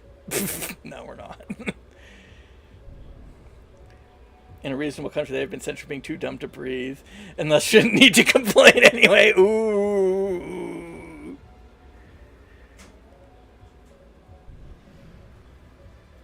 I have to look into that. That was pretty good. There was a freaking thing. I'm just, visiting my mom, right? And we, sometimes we end up talking about political stuff. She's not really that political, but I was telling her about this happened, this happened, and then she started talking to me about this thing with ostriches. And I'm like, what are you talking about? Because I didn't know about this. And apparently, some ostriches in BC caught avian flu, and it's a public health emergency. Any bird catches it, they all have to be culled. You have to treat the land, because that stuff can live in the land for years. And that's how the migratory birds get it. Because people say, oh, it's just the migrating birds that get it. So, it's the migrating birds that are... Where do you think they get it from? They get it from contaminated soil. That's... So, sorry, your birds get avian flu. They're getting put down. The whole flock, and then your whole site has to be treated. It's a big process, because if that stuff transmits to humans, if it mutates... we're gonna have a big problem. It's gonna make it'd make COVID look like a picnic. And I'm getting there. So then, basically what happens is Canadian Food Inspection. I thought it was Health Canada that did this, but it's Canada Food Inspection that does it. So first, the farmers never reported that any bird had avian flu, because they knew it would happen. So there's like, oh, we're just not going to report. So somebody anonymously reported it to CIFA, Canada Food Inspection, and then they said, oh, well, sorry, the rules are you have to terminate the birds. Here, we'll help you. Here's like some guides on what you can do. We'll have an officer like walk you through the process and stuff. And they're like, no, these are our prized ostriches. You can't do this. We're fighting it in court. And they're like, why? The legislation is really clear. There's no question that CIFA can do this. And of course, that's what the court said. They said, yeah, you don't really have a case. Sorry. And then they appealed it up to federal court, oh God, I can't remember it, because they appealed it one time. That court said, sorry. And then they appealed up to the Supreme Court, who just basically said, like, we're not going to hear this. But meanwhile, they get, they get all the usual suspects in there. And, they turned the town into there's a town nearby that got turned into a shit show. These people found these people were the same people that were behind like the Canada convoy and stuff, and they found out the hotels where the RCMP officers were staying, the ones and the CIFA officials, and they sent bomb threats to the hotel, in just insane stuff, and I'm like, oh my God. And the thing was, I remember talking with my mom about this, and like she wasn't really sure like what was all happening. She just felt bad that the birds got killed. I'm like, yeah, but like it's a public health emergency. Like we have to do that. That's what you do. There's nothing we can do. And she's like, but Dr. Oz offered to take them. I'm like, yeah, that's what we're gonna do. We're gonna truck around birds that are potentially carrying a deadly contagious virus, and also give the virus time to mutate inside the inside the birds, so maybe it could spread to humans a little bit easier, so that Dr. Oz can put them on his farm. And also the U.S. has the same policy, so I don't know what was going to happen there. And but anyways, it doesn't matter because they were just injecting themselves into Canadian politics because. That's how it goes. But then, yeah, it is. It is a crime. You're not allowed to do it, which is why they didn't do it. And then, so that doesn't work out, and the birds are killed, and people were posting death threats on whatever in like text messages and stuff. Oh, it should be sure shame. It's you just remember it's really bad when a house catches on fire and the family's still inside. Like, yeah, real superstar people here that we're dealing with, real upstanding people. And then freaking I was just reading, I was like looking into this because I never heard of it, right? And then somebody on Reddit's like, yeah, I know the family that runs that place, and they're like notorious scammers around here. Nobody likes them. I'm like, what? Like, I'm sure it's Reddit. People can just post stuff. I didn't think much of it, but I'm like, let's take a look. Yeah, it turns out their whole community hates them because I guess the guy that runs that place, he got in trouble with the British Columbia Securities Commission for selling fraudulent securities to prop up 6 failing businesses, of which the ostrich farm was one of them. Basically defrauding investors out of millions of dollars. It's like, oh yeah, what's new? Oh man. So yeah, that whole thing was just freaking wild.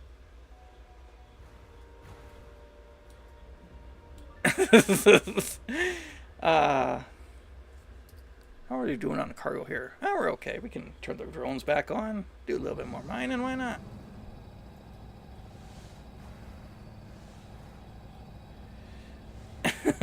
But that whole thing was just wild.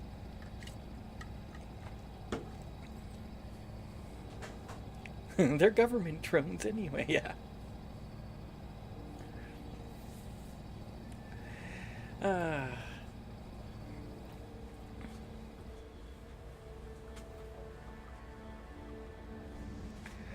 But none of this has to do with mining ore in space. Ha ha ha ha. Ore.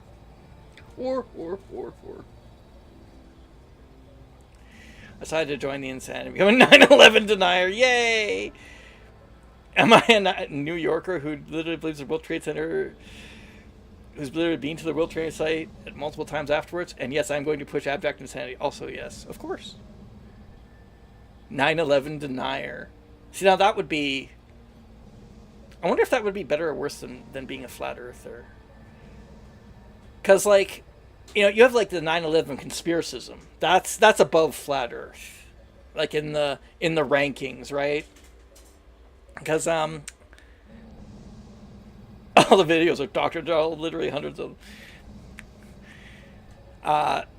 Because one guy who's pretty good, he runs a pretty good site about, like, debunking conspiracy theories and stuff. Mark Bunkers, I think his name. Metabunk is his site. His name is Bunkers? Yeah, his name is Bunker. Pretty crazy. But, and he has a book called Down the Rabbit Hole, which I liked, because it just kind of approaches it from a, you know, just a rational view of, like, okay, well, you know, when you're talking with conspiracy theorists, like, you got to figure out where they are. He's his own worst enemy. Debunking himself. Oh no. You got to figure out where they're at. So, you know, you got to, like, rank it, like, you know, chemtrails. That's probably, you know, where is that? Like, is that above, you know, 9/11 conspiracism? That's probably below 9/11 conspiracism. You know, and, like, flat Earth is the floor. If the person you're talking to is a flat earther, you're done. Like, there's nothing you can say. Okay, you know, there's nothing you're going to be able to reach out to that person with. I think if you were literally denying 9/11, I think that might actually be worse than flat Earth. Because flat Earth is just kind of, it's something that's kind of taken for granted that the Earth is round. Like, people don't really think about it. But 9/11, that was a whole thing. And there's, like, yeah, like you said, like, there's hundreds of videos. Everybody was talking about it. You can go there now, and there's no World Trade Center there, and it's very easy and visible. You know, that one. I think that if somebody was actually a 9/11 denier, they said 9/11 didn't happen at all, then I think that would actually be something that's worse than flat Earth. Like, the flat earthers would have something there, you know. The buildings were paid actor. Yeah, exactly. You know, they wouldn't have anything at all. You would just you would talk to a flat earther, and you'd be like, "Well, okay, but you still believe 9/11 happened, right?" And they'd be like, "Oh yeah, that's, of course. That would be stupid. Who would think that?" I think that might be the way to turn. Maybe that's the way to turn flat earthers around. You got to come up with a more ridiculous one. I mean, that's kind of what the bird guy was doing. There was a guy who, and it was obviously satire. It wasn't real, but he said that there were no birds. The birds were all fake, every one of them. They were all drones. So he said that, and they're made in, like, big factories that are disguised and stuff. Like, it's a whole bit. The birds aren't real, guy. Personally, I'm a Fiat earther. I think the planet's shaped like an Italian car. Well, that's just based. No problems there. I'm down. Well, I don't think the Earth is round. I just think it's shaped like a modestly efficient Italian car. Oh, okay, sure.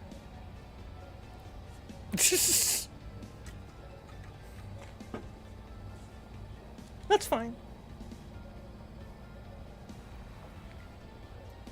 No problems there. I can see no problems with this theory.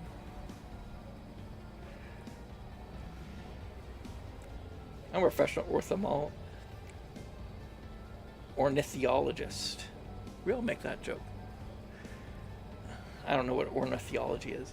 We also joked in the U.S. We even joked in the USDA that we were taking geese for maintenance. Is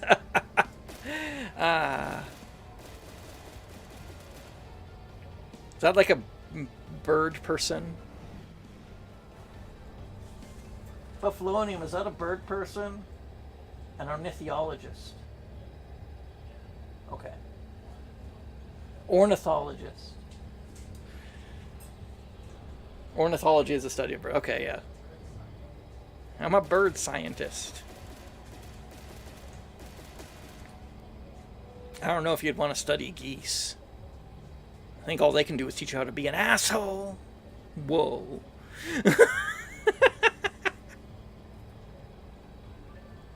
Great, yeah, your pronunciation was wrong. Look, we all need time to assimilate new information, okay? I know it doesn't sound like I'm intelligent, but the proof is there. I got there in the end. I can teach us how to do hundreds of millions of dollars to aviation.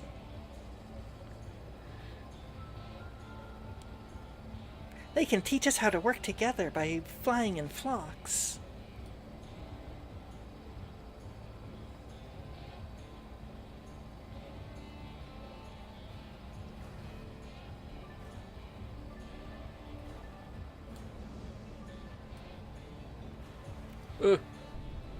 Okay.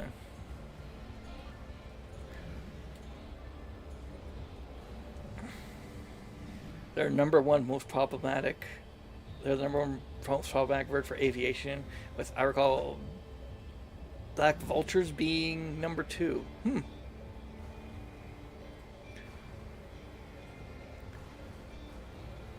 Do birds not stay clear of planes?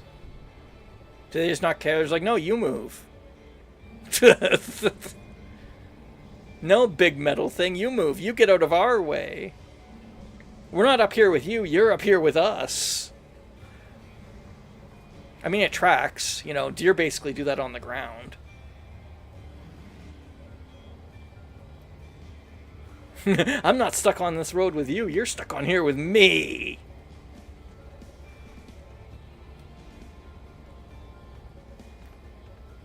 And then people just get like that lady. I'm sure it had to have been a prank. That audio of that lady that called into some radio show to complain that they were putting the deer crossing signs in busy highways. Why don't they put them different places? The really annoying part, of course, is that actually it is possible to build a deer crossing, something that deer would actually use. And it's these kind of like nature bridges that you can build. It's pretty cool. Planes coming in at 150 miles per hour are too fast for them to react, and at a flight speed, even a songbird impacting a plane starts to share common math with getting hit by a bullet. It was a scripted bit. Okay.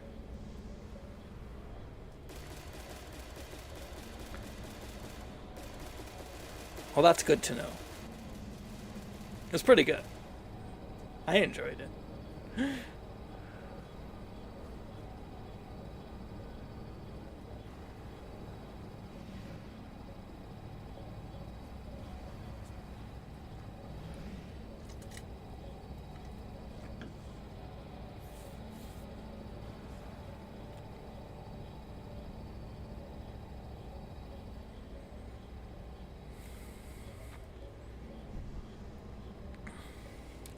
Sparrow hitting a plane at high speed will break minor instruments, dead hull panels, and in very rare cases take out an engine. Yee.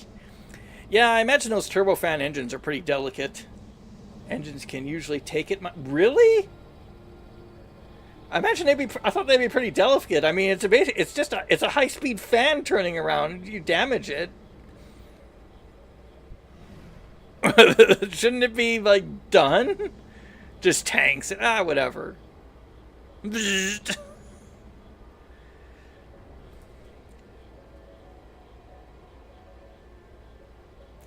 They're designed to intake debris up to a certain size. Oh.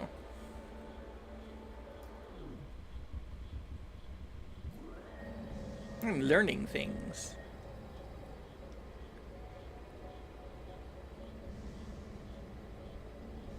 Let's see. Turn this off.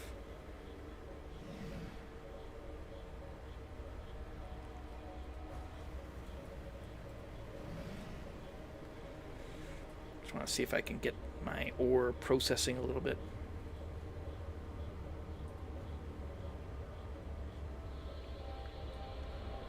Come on. There we go.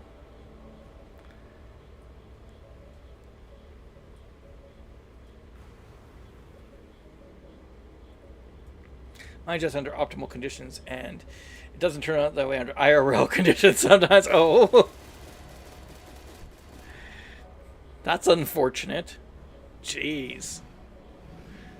Yeah, I suppose I didn't think about it that way, right? I mean, you just think like, oh, they're in the wide open sky. They should just see a plane coming, but it is going at like 120 miles an hour. Yeah. Yeah. I think I'd have a hard time reacting to something going that fast too. That's where wild geese and vultures are a problem, because they're above that size limit by a good margin. Will straight up destroy engines. Vultures fly high enough to be in the flight trajectory, and geese flock to them. Yikes!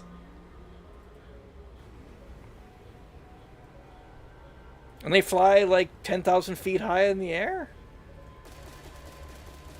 Also, geese like runaway grass and bodies of water, which airports tend to, yeah. Or is it mainly on or is it mainly on takeoff and landing that this is a problem?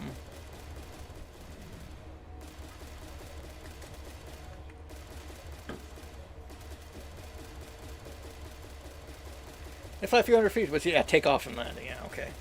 Yeah, I was like, I don't think they would fly 10,000 feet. The atmosphere's pretty thin up there. I mean, what do I know, though? I'll entertain something until I can look it up.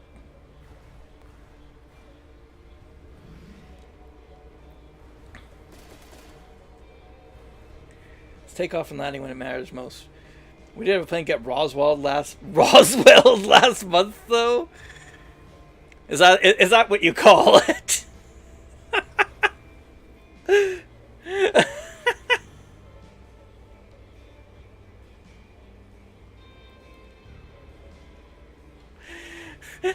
I've never heard it called that before. They flew into a weather balloon? Jeez. Shouldn't, like, well, I assume you're in the States, so your air traffic control's been kind of having some issues lately.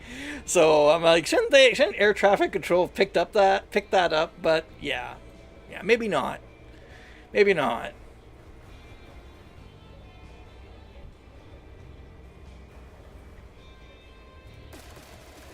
Do some more mining while I try to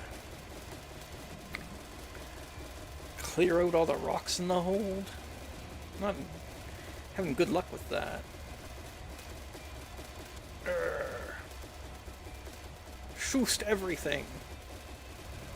Shoost it all.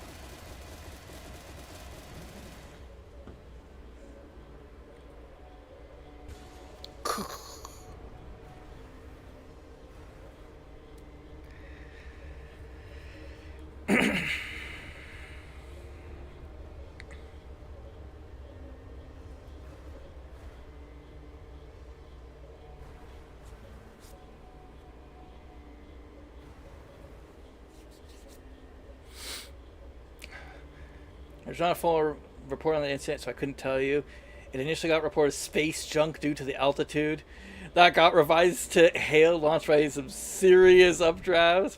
Theoretical has been discussed as a potential hazard. Okay, wait, what? Space junk?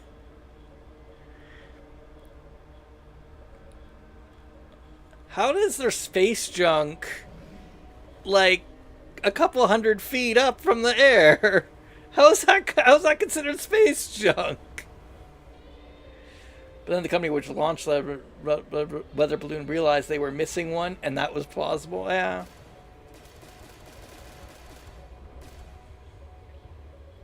I mean, I'm just like, space junk? Oh no, this one was 30,000 feet. Oh, okay. Okay. I'm like, I thought we were getting things mixed up. There's not much to hit a plane at 30. Yeah. Okay. No, okay. I misunderstood. I thought we were still talking about, like, in the landing area. Yeah, okay. That's a different thing. god. That's crazy. Did the plane crash because of that?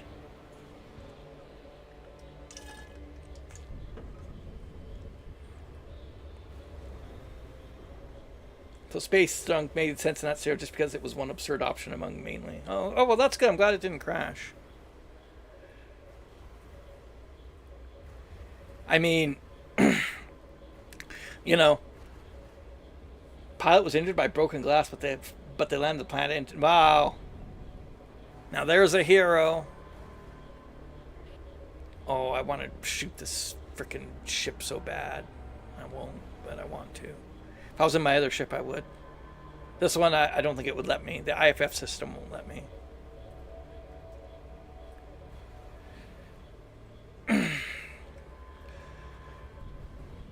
I mean, you know, that's going to be a more common thing if, you know, the Kessler effect keeps happening.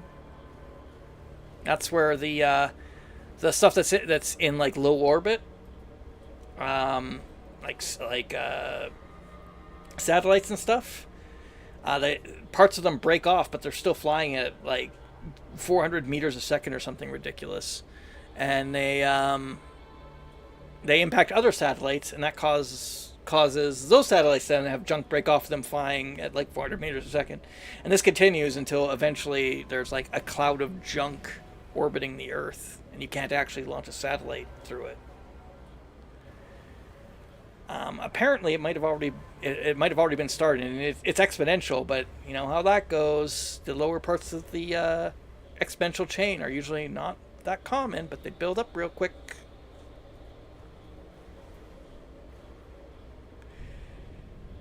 That's why hail was implausible, because hail generally cannot break the windshield badly enough to injure the pilot. They got lucky. It was only a 3-pound weather balloon. If it was bigger, it would have killed the pilots and crashed the plane. Jeez.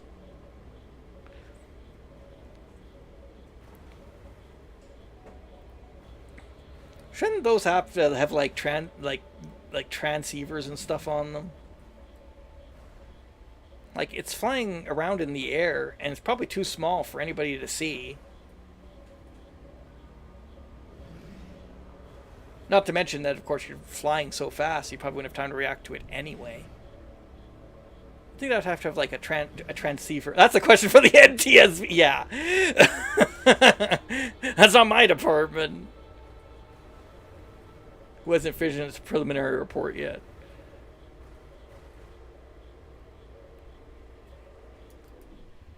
Because yeah, it's kind of important that you know where where all the man-made objects are, at least. I mean, we can work on that one, right? You know, other stuff that's up there, you got to use radar or whatever. But you know, it's kind of important to know where the man-made stuff is.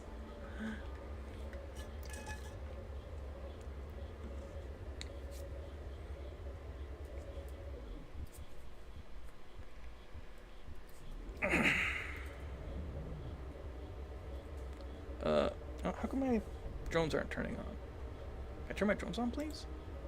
One of them turned on. There we go.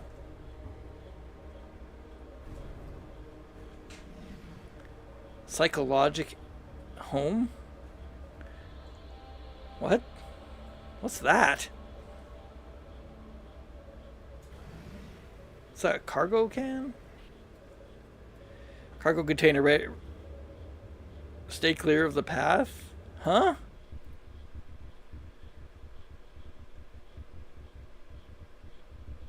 Oh, I accidentally launched a cargo can. Whatever. It's fine. And passing out. Night, night. Good night. Thank you for hanging out. Thank you for regaling me with tales of birds and whatnot. I learned so much.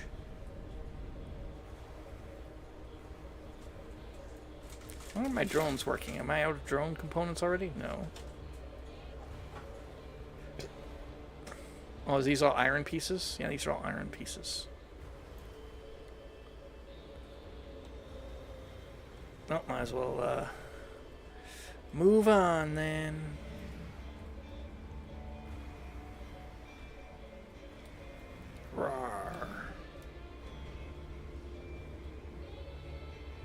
These are all... That one's got a little bit of other ore, but it's fine. I'll move on. Oh, there we go. That's a lot of iron ore in that one. So who cares, I say.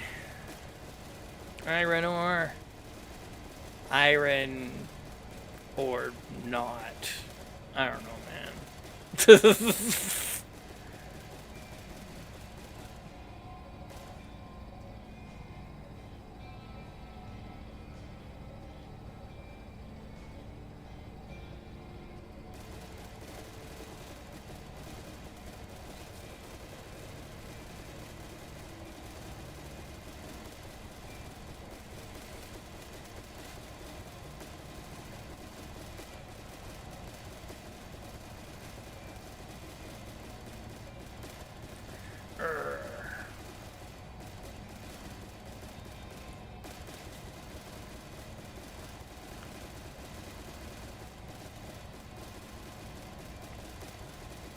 Schwust.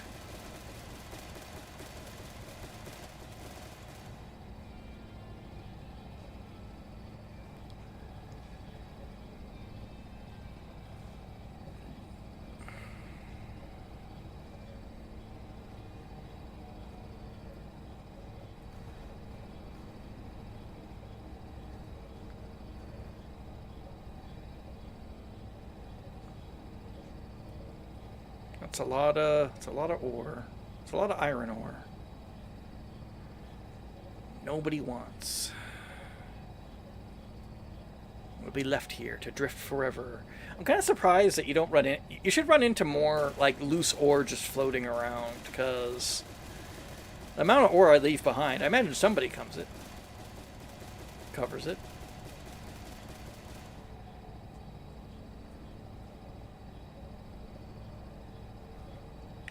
Accidentally ejected my cargo container.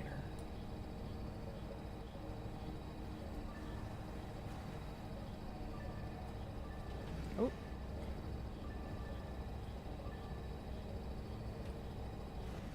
There we go.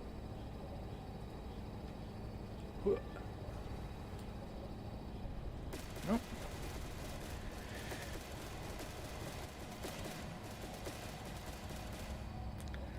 Try to get coax more ore into the hold. Come on. Ugh.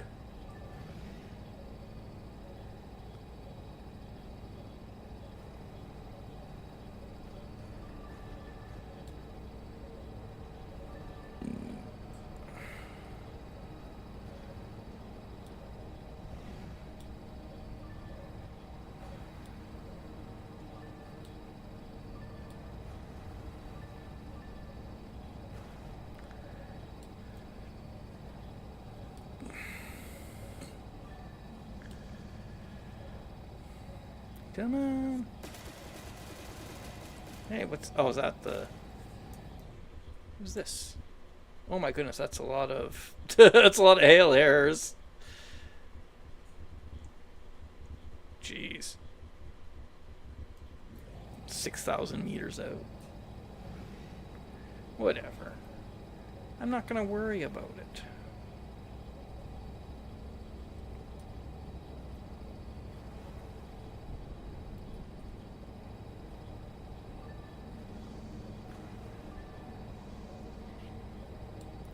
Oh my god, lowest success. I want to shoot you so bad. You already asked. You already asked. And here we are.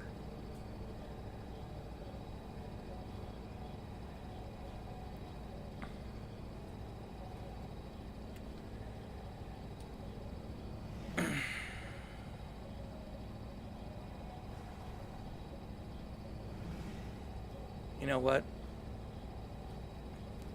Maybe asking for a race in the rings is punishable by death. Ooh. Wow. That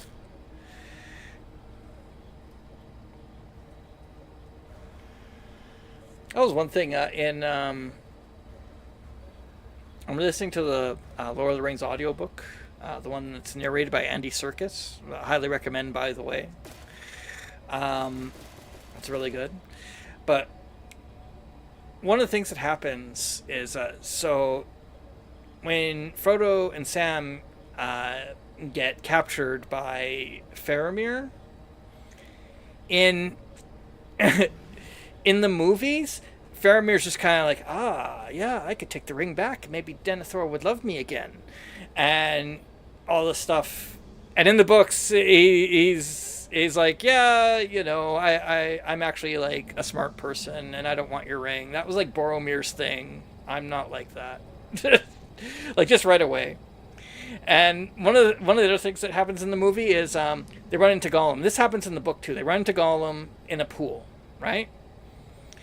He's in a pool, and the sentries find him, and then they're like, in the movies, they kind of they wake up Frodo, and they take him out of his bed, and they say, oh, there's this creature. Do you know this creature? Oh, well, he's in the forbidden pool, and that's punishable by death. And it's just like a little like tiny pool, and you just kind of the tone in the movie is like Faramir's just having him on. He's just like, yeah, I'm just gonna kill this thing unless you want to tell me about it. And in the book, they know about Gollum. Frodo just tells them. He's just like, yeah, that's Gollum. Yeah.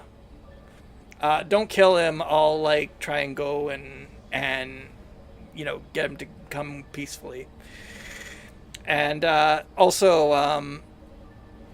There's like this whole thing that's skipped in the movie about how they're actually in like when Faramir has them in custody, he's he it's not really like in the movie, it's just kind of like, oh, it's just some cave. But in the book, it's actually like an ancient ruin that's like sacred to the to like the people of Gondor, and you're not supposed to know where it is. And if you like, they actually like blindfold them and stuff to take them there, and there's this whole thing. So then it makes sense. Like, oh, we have to, we're gonna kill Gollum for knowing where this place is because nobody's supposed to know where it is. And it's like, okay.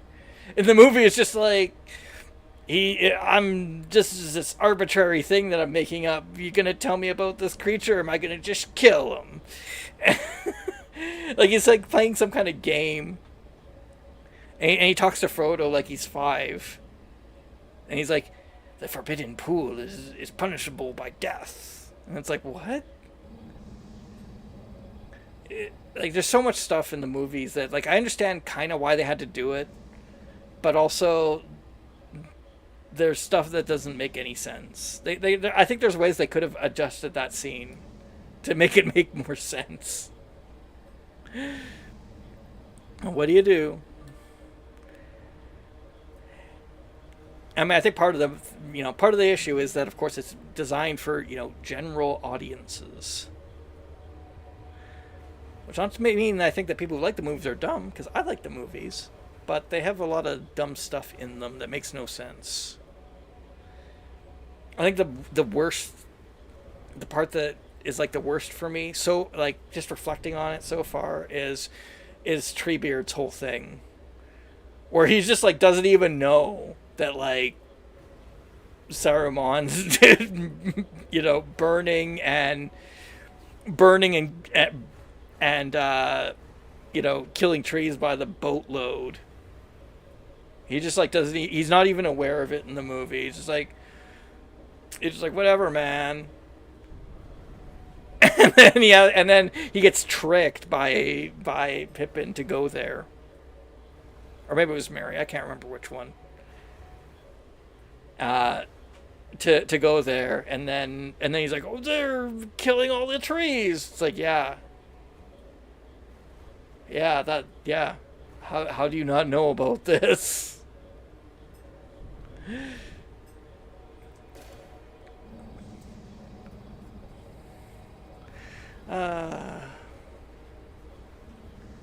So yeah, that's something that is mildly annoying about the movies.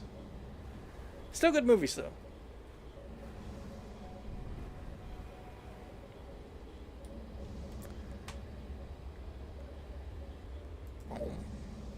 Gotta eat my ore. Oh, gotta eat that ore too. Come back. Get in there. There we go.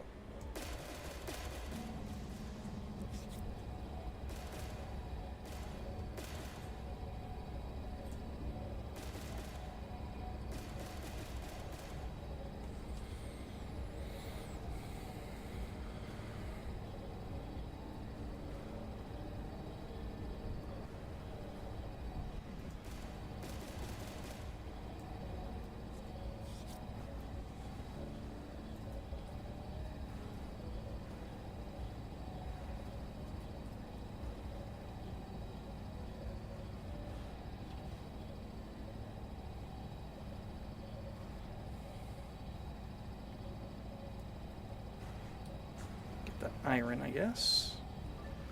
The iron. Huh.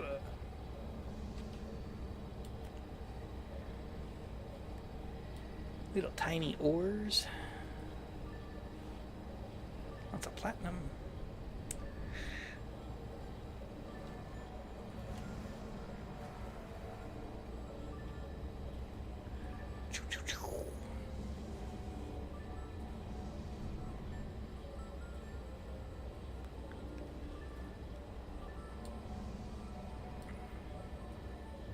My goodness, I can't believe I've barely made back. Well, I made about 100k more than it cost me to launch. It was very expensive because I had to buy all those nano drone components. I usually don't run out like that, but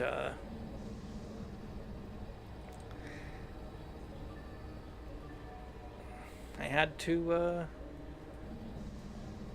refill because I spent so much time out last time. Wonder what JG4 is. So many hail errors.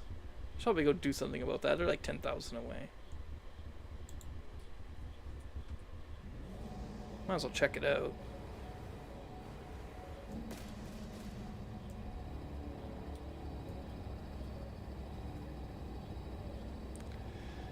Da, da, da.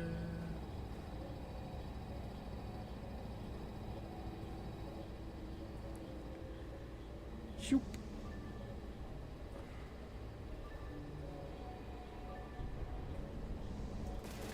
Ah.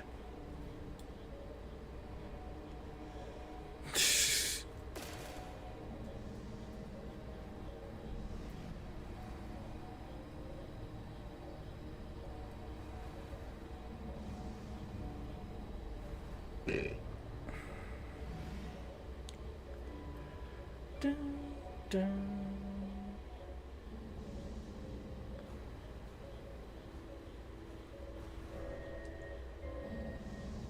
Oh, we're full of V. We're full of V. It's just like Cyberpunk.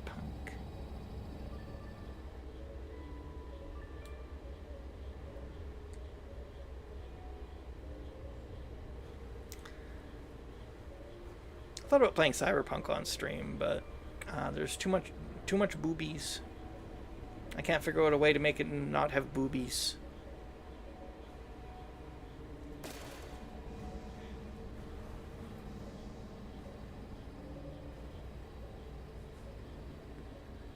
So sadly, it cannot be played on the stream. Because it's NSFW, man.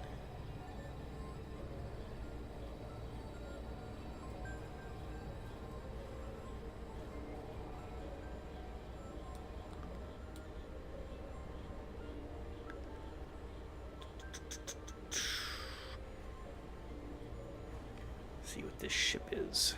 What could it be? What could it be? Could be anything. And nothing.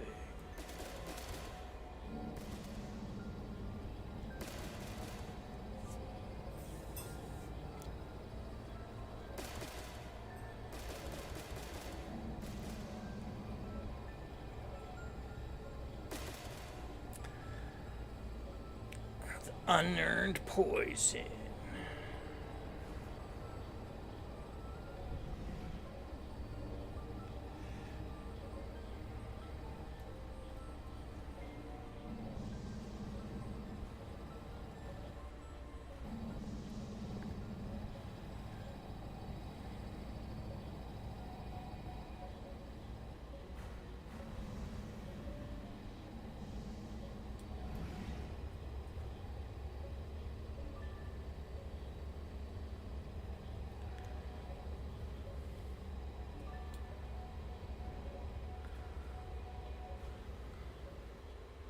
if I could stop it by... Alright. Geez, who do I want to... Are you volunteering, Eleonora? I have a bad feeling of this. Even like this, it could be worth a lot.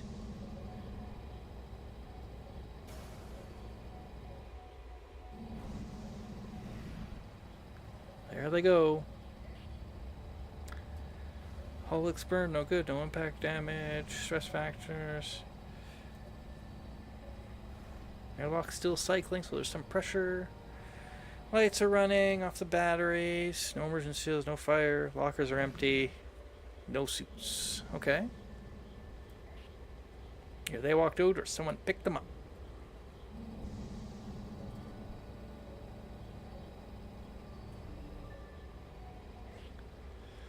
Life support is dead. Scrubbers are solid. The reactor room's locked down.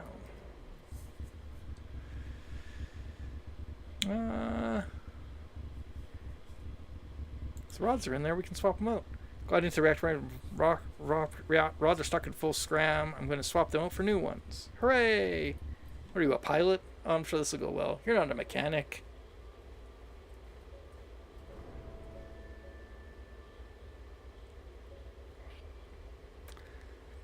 Bring cool and flow back line. Cold temperatures coming up steady. Yeah, we got it. The reactor's online and power flowing to the capacitor. We can fly this thing out. Hooray! Well, that's exciting.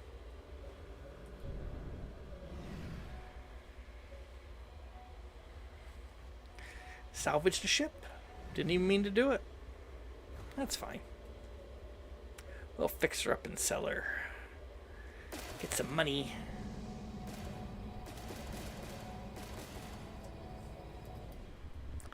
Let's see, how are we doing on... Ooh, it's pretty full. We're just gonna have to wait. I'm full on platinum. I'm full on vanadium. Palladium's getting up there.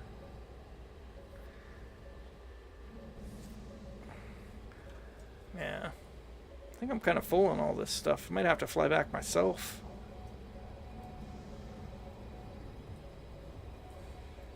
Might as well do that. Cledius Prime, Platypus. Shoom! Let's go!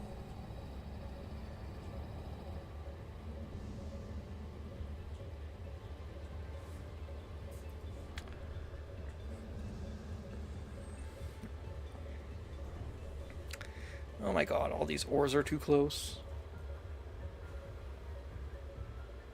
Just get away from me. There we go.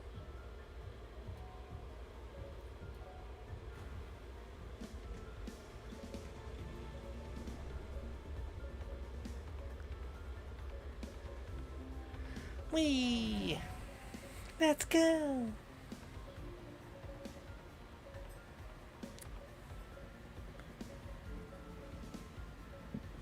Autopilot control. I don't even know what an autopilot control is. I guess that's like maybe moving the little autopilot dot thing. There we go. Ooh, 590k. That's pretty good. That's more than they said I'd get. I guess because the can came back to fix everything up.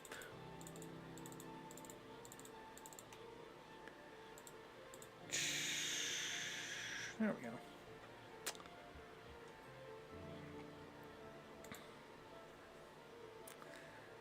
Oh wow, this is a clean ship. I'm probably just going to sell it. I already have quite a few. What's wrong with this one? What repairs does it need? Oh boy, it needs like everything.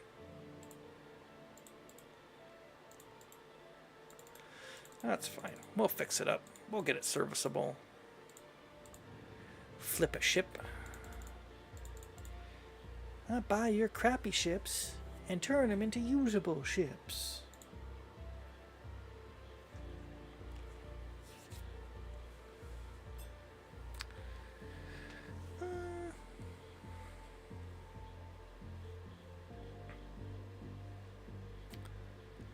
Let's see.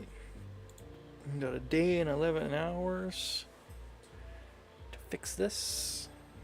What can we do for a day? We'll go to the Sky Dome Resort. There we go. 2 days. Oh. No. Go to this one. I'm not flying the Devil's Traitor. Why would I do that? A couple random people are happy.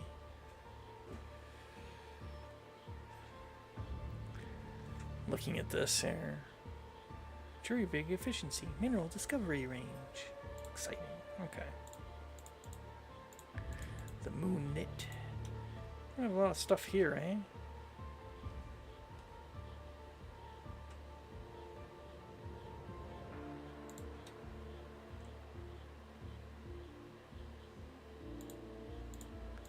Oh, what happens if you go to like one of these areas?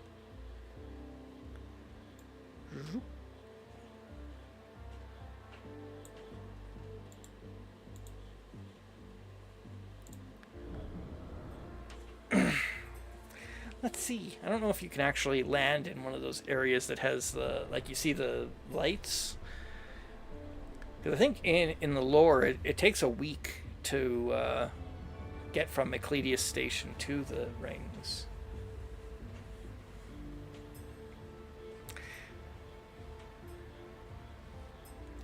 So whatever, man.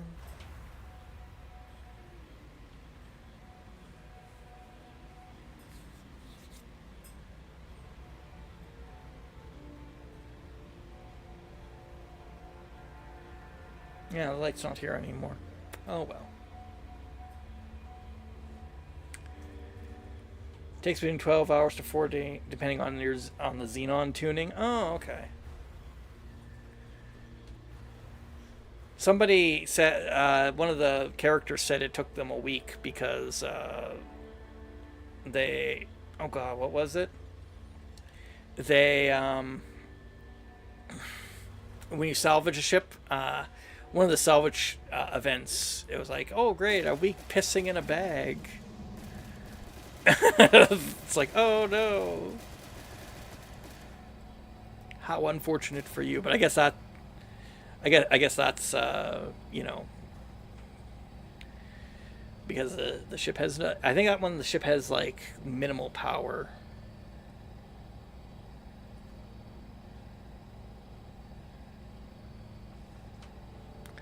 The xenon tuning. I might as well put iron back on since. There we go. So I'm not sure how any of this works.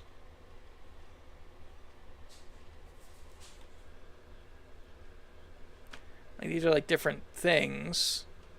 I know that if you like change this, I know you can change this stuff to like make these meters go up. Well, I take that over a vacuum any day personally. Oh no, that's part of it. They're traveling for a week in a spacesuit, breathing recycled air.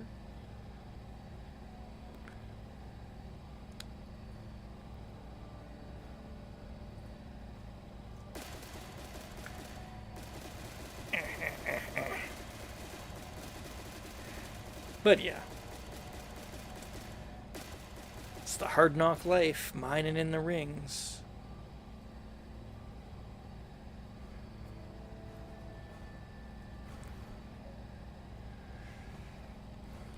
Are you cut out to be a ringer? I wouldn't be. I'd be done. Too bad.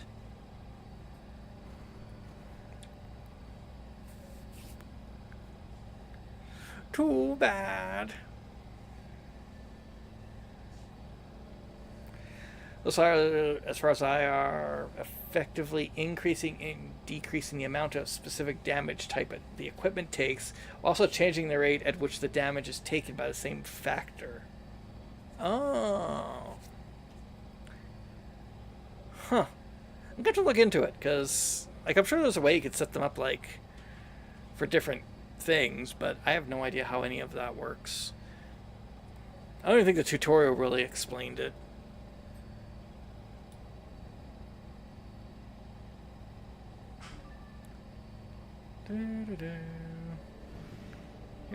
Here comes all the ore.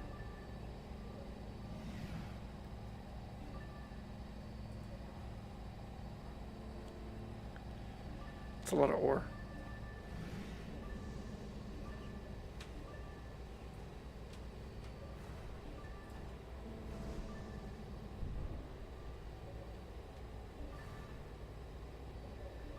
Shoom, shoom. Gotta eat it all up.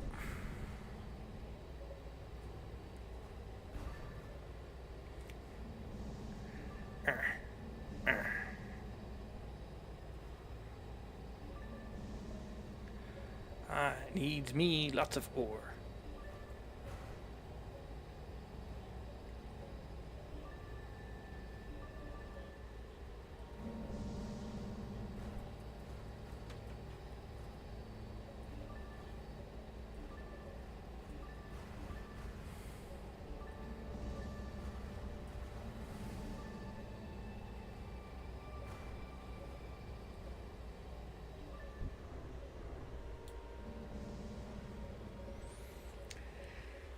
Yeah, it's more something I have to figure out by tweaking it. Like, it's like, how do you protect against misalignment? And then you have where, which I guess this means, like, oh, it's going to take more damage from misalignment than where? I don't know.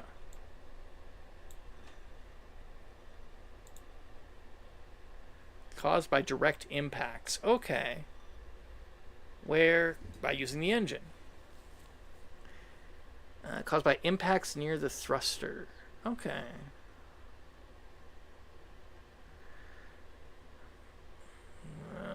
Warped barrel. Rapid firing of the barrel can cause it to overheat. Kinetic impact will cause... Okay.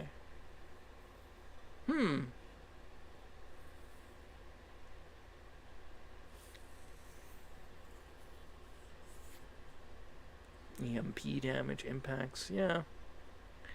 It's hard to know if you how you should adjust those. Best way I can find to think about it. If you're not doing too well in one area, you can make other areas more vulnerable. They get not as much as a problem. Yeah, I've done that before. Because it tells you when you can see like when the health of an area is getting low, you can adjust it.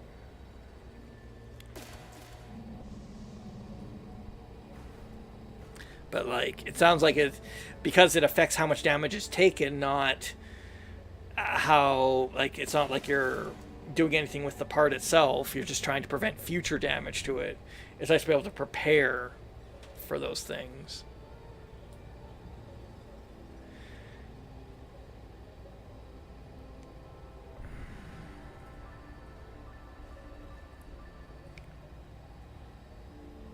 Bunch of ore. Bunch of ore.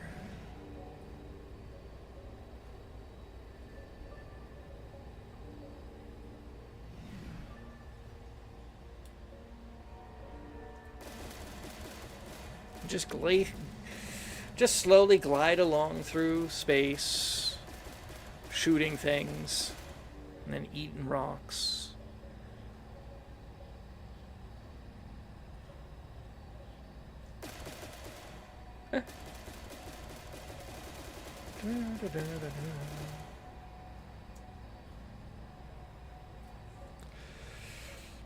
I think you can also negate a lot of incoming damage if you change it on the fly, but you do need to be very proactive to do it. I've seen it done maybe once, and only really worth the trouble if you want to. I mean, I can see it being useful just because, a lot of times, especially with a ship like this, you have to head back once it takes enough damage.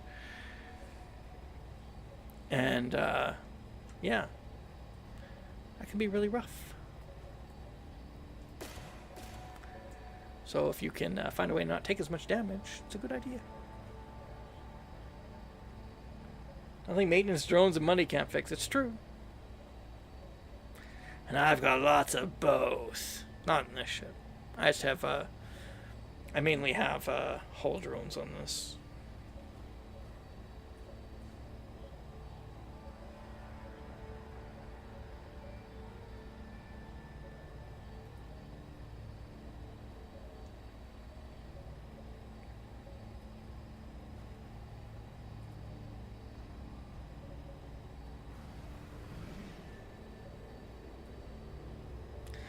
Trying just to encourage the ores to go to the back a little bit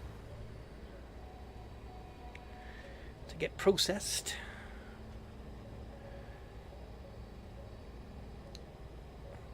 I might have to switch back to the other HUD. I don't like this one. I find the two things on the side aren't very useful because these little bits, because they'd be useful if they would stay focused when I have my doors open, but they don't. So when you do this, oops, not that, definitely not that. When you do this, the view truncates, which is like, that's not what I want. And then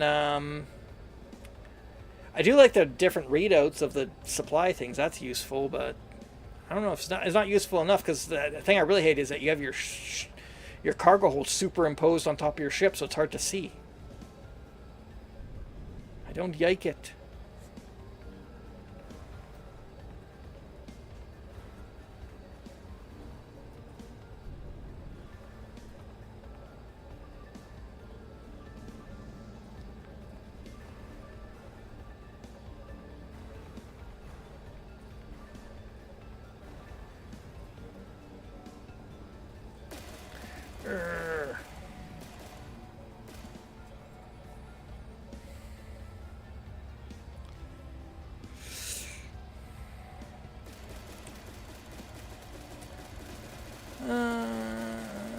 Troost.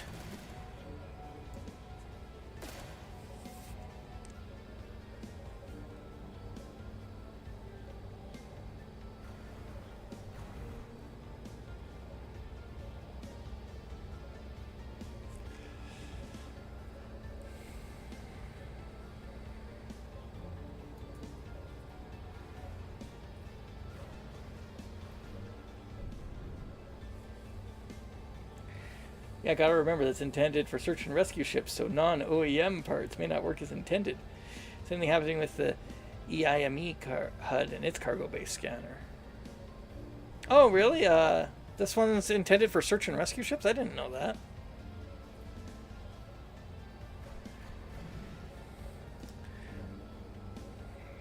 I mean, I guess I could have read the frickin' descriptions and stuff.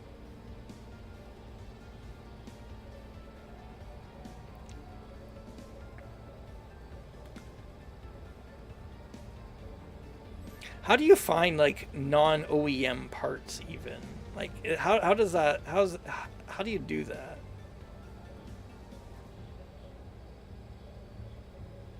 Cuz I don't even know how that's an option.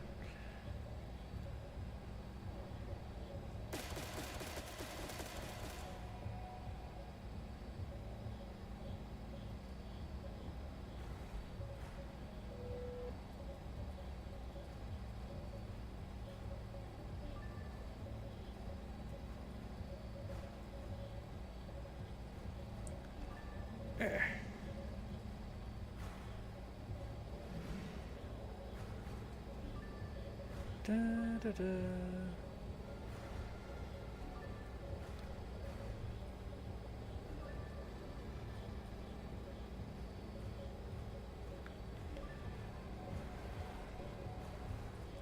If I'm in like Hopeless Squid or something and I see lowest success, I'm just gonna kill him.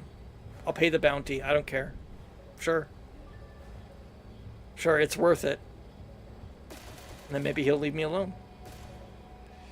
Pretty much just non-stock parts, like how hulls can get stuck in the docking bays on the Titan without increasing the buffer. Ships in this game are very modular, so these sort of things may work on one ship but not another without adjustment. But that's the thing I don't quite get. Where do you find non-stock parts? Like, I just open up the the the the equipment window or whatever, and I just buy whatever's in there, how do I know what's a non-stock parts? Or do you mean like just different parts other than like what the ship would come with? Is that what you mean by that?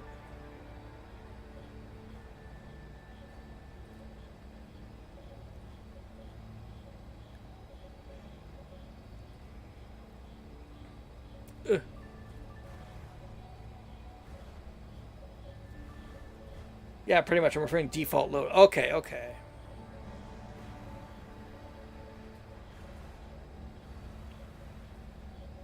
I guess I'm not used to thinking about it that way. I have like the PC builder mentality. Like, oh, it's just the ships are modular, right? Like it's just like building a computer. You just buy the motherboard, whatever.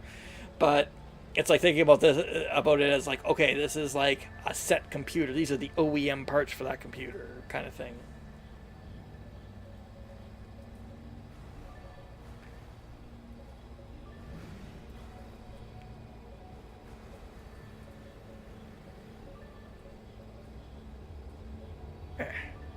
Yeah, PC Builder, meet the Max design, meet the Mac design team. Yeah.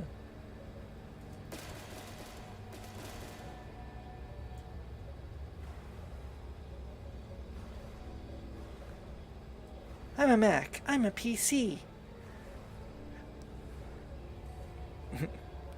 I like, I like to work with anything. I hate you, and you will never get anything done.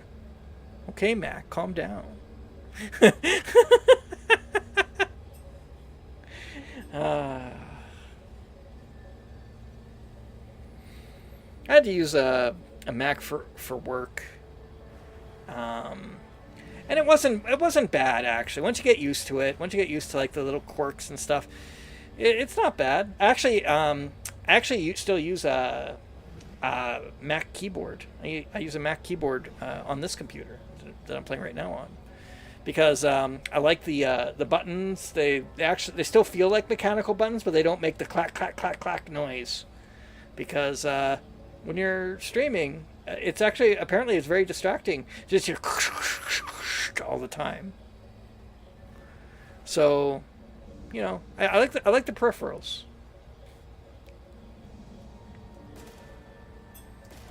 Big girl, if we didn't have to use a Chromebook for work. It may be Linux, but all the sucky parts of Linux made worse. Oh no! I've never used a Chromebook. I've never used one. I have used Linux before, and Linux has some issues. Good, don't.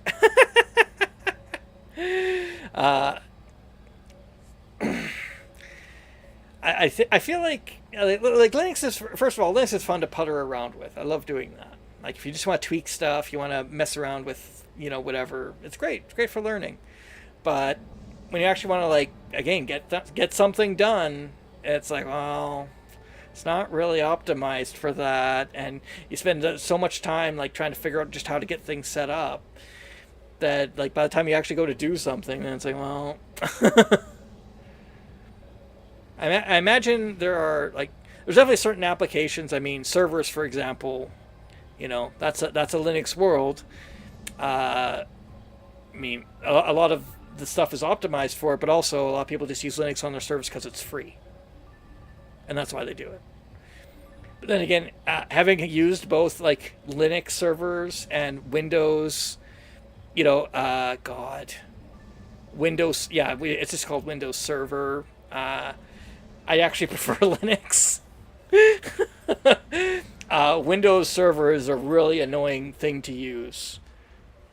And it also has a lot of stupid shit that can happen that you actually need like more in-depth knowledge to figure out how to fix. Yeah, maybe more efficient running stuff than a Windows or a Mac, but you don't need to spend... Oh, might as well see what this person wants. Hold on. Oh, I don't know. Is that a civilian transponder? I'm sure it is. BLT. Oh, hey, it's the Asgard ship. I'm going to shoot it if it shoots me. You want to go, buddy? Are we going to go? Because sometimes the Asgard ships will attack you. which is what this thing is.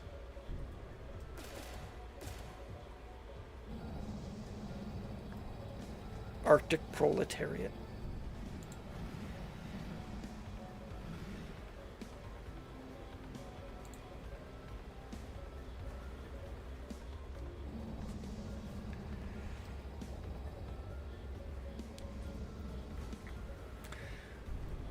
I remember we had a problem with one server once where it just it ran out of memory, and we're like, how could that be? The thing has a lot of extra memory. We overestimated the memory by a lot. Well, it turns out Windows Server 2021 just has like gigabytes and gigabytes of update data from previous updates. It just saves it all. And you have to like clear it out. And you have to clear it out in a very specific way to make sure you don't blow up Windows Server 2021. And it's like, oh, sucked so hard.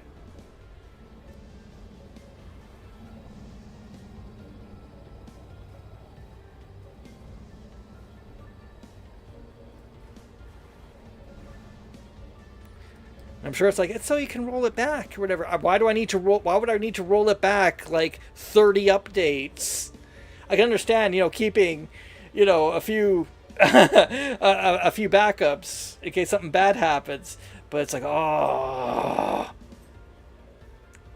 it's survive. Or no, it was like 20. No, it was when. Sorry, I'm getting my, a little dyslexia there. No, I'm pretty sure it was like 2012 or 2014 or something. But yeah, it.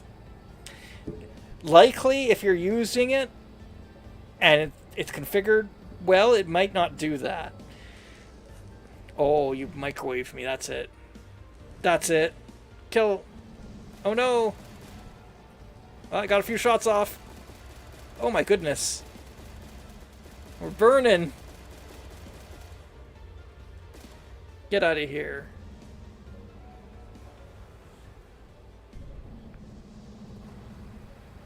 I could give chase, but I probably wouldn't catch it.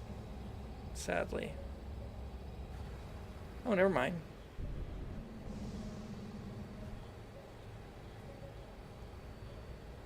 Did it die?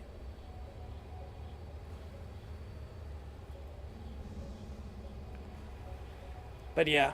I can't remember what version it was specifically. I thought it was 2012. Maybe it wasn't. People have a really hard time with that ship. Always get complained about impossible enemy. And it's always that. I don't know why. I've gotten that thing multiple times. The annoying part is the little globe that it drops. The little globe that it drops, you can't pick up. It microwaves you. I've seen some people actually manage to grab it in like the excavator and then quickly fly back, but I've never been able to do such a thing.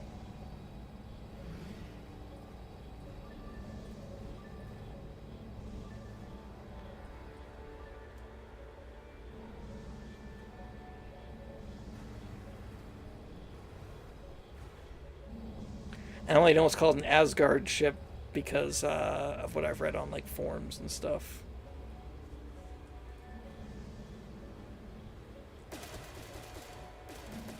Pew pew pew pew. Money? I love money. It's kind of a trap trying to get to the core. Sure, it's worth a mil, but there's a lot of better ways. Yeah.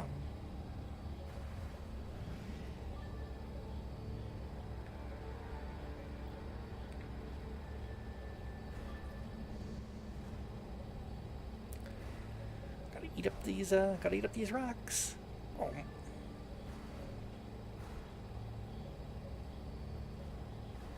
Oh. Tasty rocks.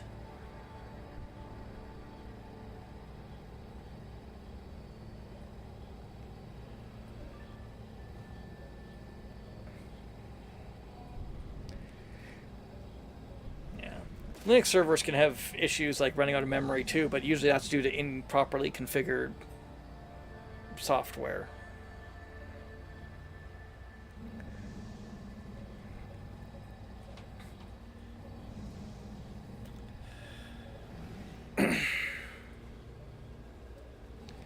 Uh-oh. I think that microwave did something. Because I'm not getting... did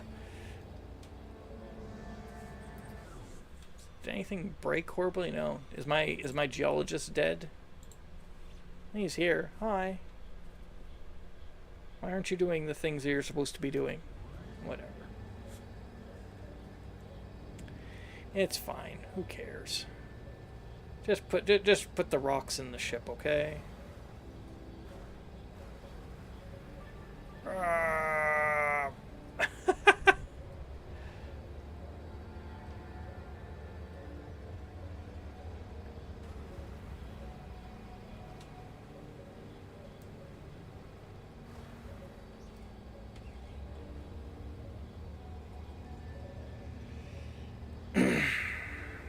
Oh, there we go.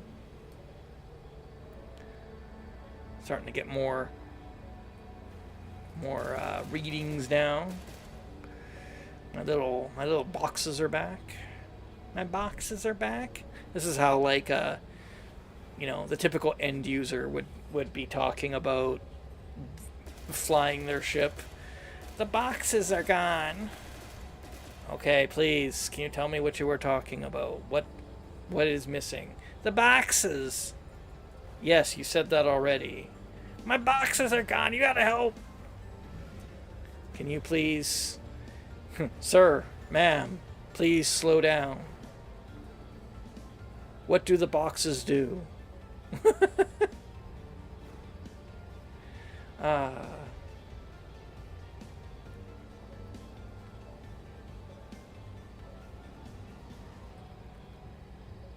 Oh.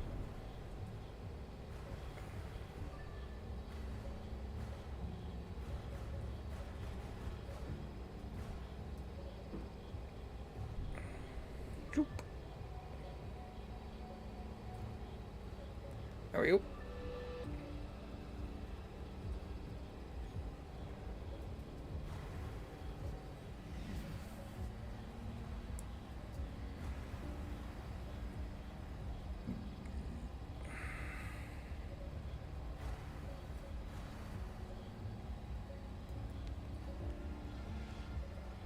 You give the end user straightforward instruction, then Neanderthal infant could understand they never get back to you. Oh, man. Ah, you've been here before, I see. We are fellow travelers. I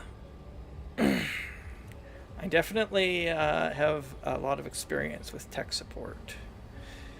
And, most people are fine, but, man, sometimes. I used to read, call center work is really the worst, though. I used to read a forum called Tech Support Comedy. It's not around anymore. Although you can find it on the Wayback Machine. Very old site. It hasn't been around since like 2012 or something. But one of the people that posted there was talking about how they work in a call center, and honestly, like in terms of like call center work, it's the management that's the worst. It's not the customers. I mean, people complain about the customers, but it's the management that's the worst, because oftentimes they don't let you help the customers. But anyway, they were talking about how management was like putting out a thing, they're trying to, like, I don't know, get people to respect customers more or something. I don't know why or what's going on in this person's workplace, but they're like, or maybe they're trying to get people to like be more empathetic, do more emotional labor, get people to be empathetic on the phone, and so they put out this handout that was like, our customers are like starfish, and each one is unique, whatever. And he's just like, that's actually not bad, because so a lot of times they don't have brains, just like starfish. And that started a meme on that forum where basically anytime that a customer was doing doing something dumb, they would be called starfish. Or they would be telling people how to reset their passwords. They say, okay, now type in starfish. You can change it later. Or they'd reset people's passwords to starfish. And nobody would know what it meant.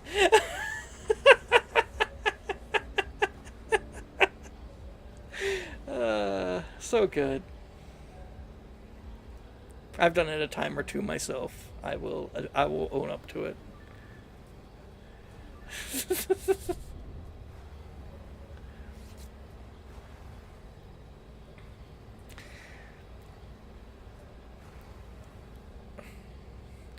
I think that like now there's like oh god, like tech support help or something is like a good Reddit for hearing about like those kinds of stories. That's the thing. Reddit like took over a lot of those like old independent forums. But I do miss that one sometimes.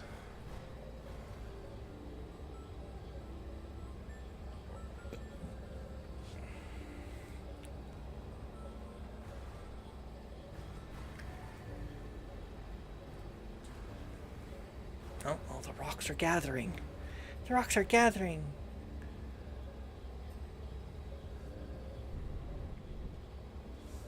How full is the hold? Oh my god.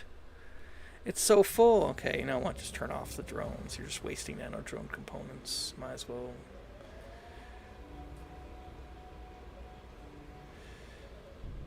Just try to frickin'. Yeah. Just wasting drones. Wasting nano drones. Propellers I don't have to really worry about. I make more than...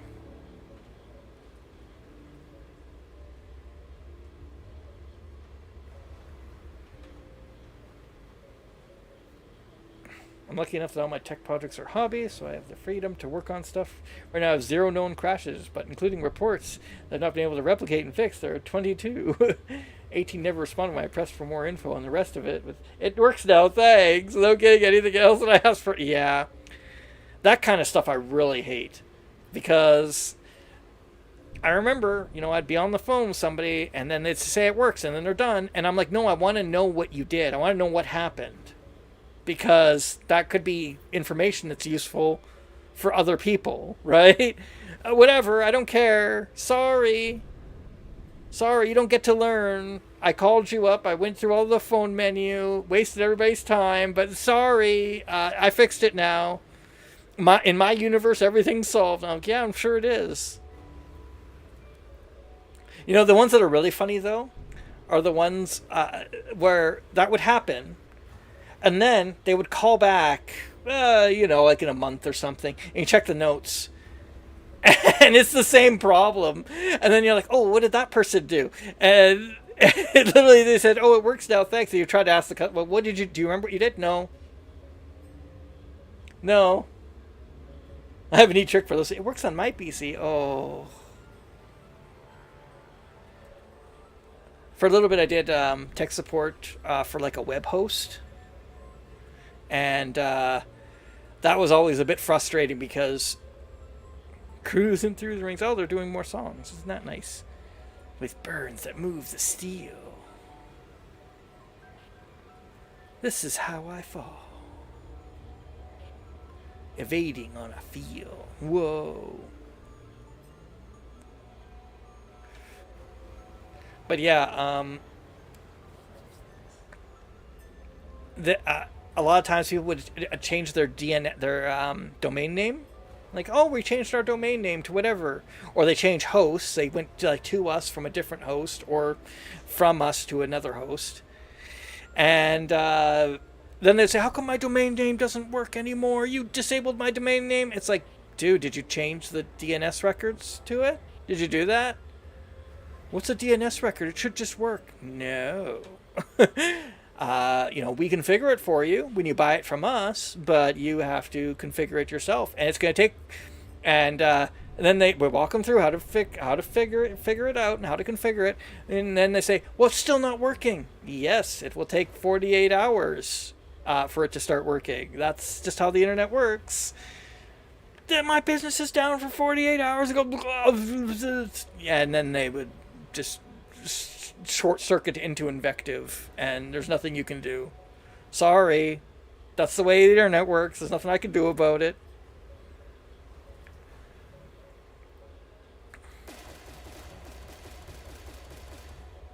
Oh, my favorite were the email ones. Because what a lot of people don't know is that there's basically like 3 organizations that police the whole internet for email. And if you're on one of their spam filters, that's it. You're done. You can't deliver mail to anybody. Sorry. Sorry, we allowed 3 people to control the entire internet, and now now you don't get to send your email. Your emails will never reach anybody. They'll get tagged automatically. You'll be lucky if they get out of your you'll be lucky if they get out of your provider's mail infrastructure. Oh man, that was always. And then it's like, well, you have to you can file an appeal. You have to go through a whole process, and you're gonna have to justify why spam mail was sent out. And if you got a virus, you're gonna have to show them. You have to find a way to prove to them that you virus checked all the computers and this stuff. Oh man, insane.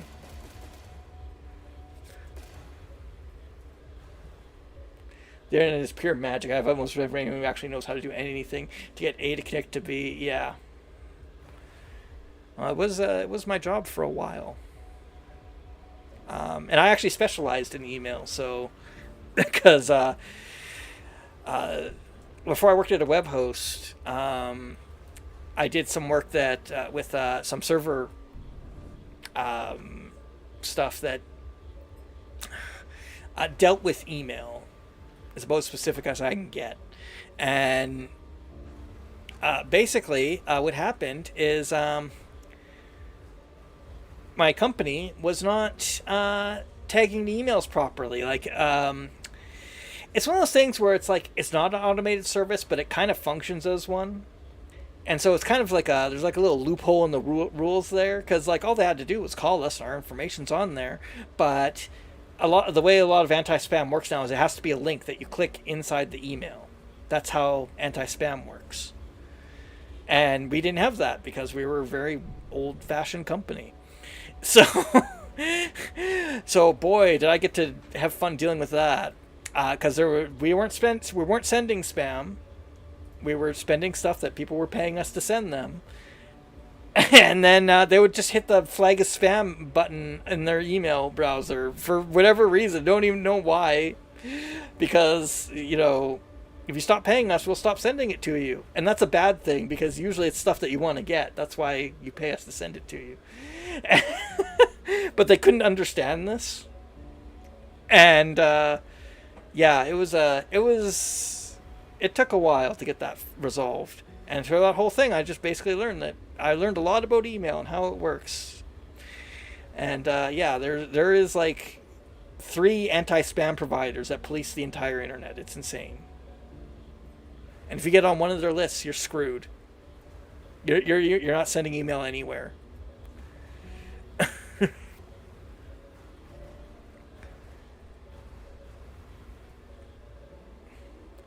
Insanity.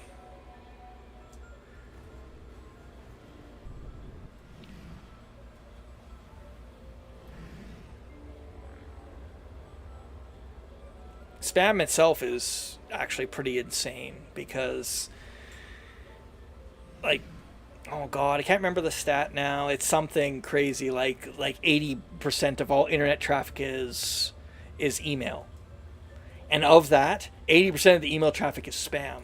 So there's a good reason to have to fight it, because it adds up. That's a lot. But it's a never-ending war between ISPs, email providers, and people that want to send spam.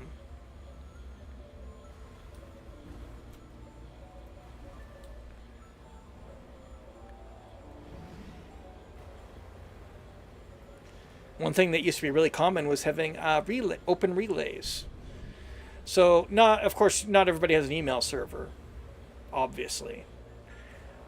But what it used to be is you would actually just send your email to somebody else that has a relay that will then send it to wherever it needs to go. So it was a lot easier to do that because then all the and it's still kind of how your email works now. It just goes to your ISP's relay, and that you have to authenticate with it and stuff. An open relay you don't have to authenticate with. You could just send mail there, and then it will get it through the email infrastructure to where it needs to go. Those are banned now. If you try to use one, it won't work. It will automatically get flagged as spam by your destination, wherever that is. Because those were abused. The spammers abused them. We don't get to have open relays anymore because of spammers. It's very sad.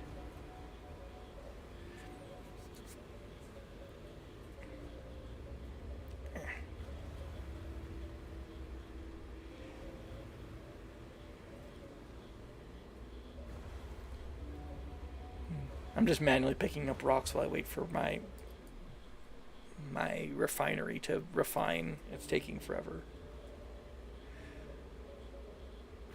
It's like, I'll just manually scoop up the rocks then. Why not? You have to move the ship. If you don't move the ship, the refinery won't refine because you got to get all the ore in the back. It's got to be in the back. It's got to be in the trunk. You got to have some junk in your trunk. Wow. I can't believe he said that.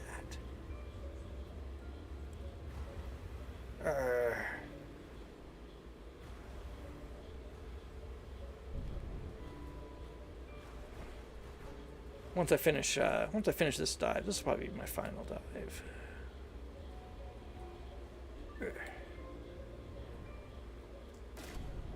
Shoost. Oh, wow, look at that one go flying. Whoa. There it goes. Goodbye. Ugh.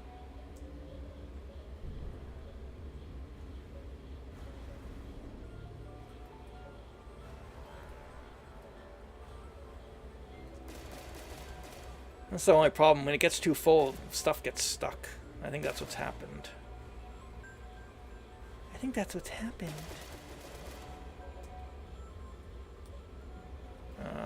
No way I'm going to get that. I don't think. Nope.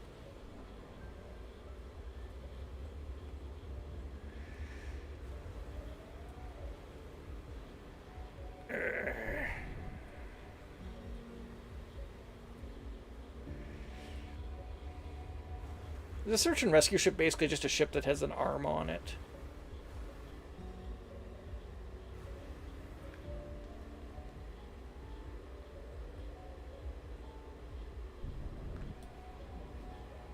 Ooh. I mean, I know that when you run into them in the game, they have the little cradle on them, and they use that cradle to tow your ship back. I mean, every time I've towed a ship, I've just used the arm to do it. So I don't know, man.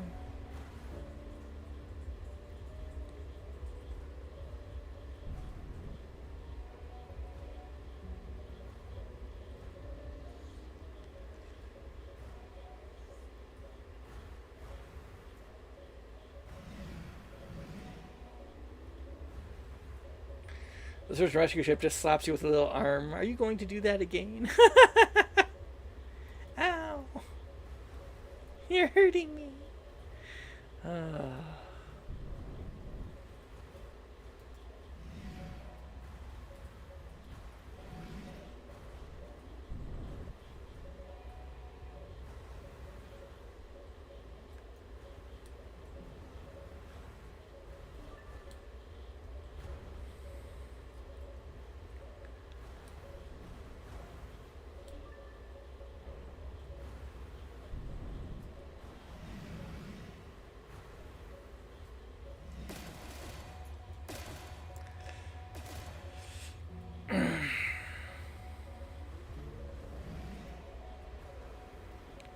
I keep thinking I'm hearing like alarms or something.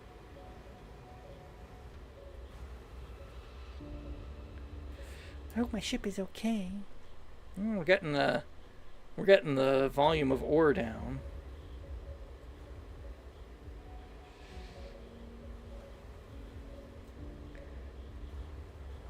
Try and do angles.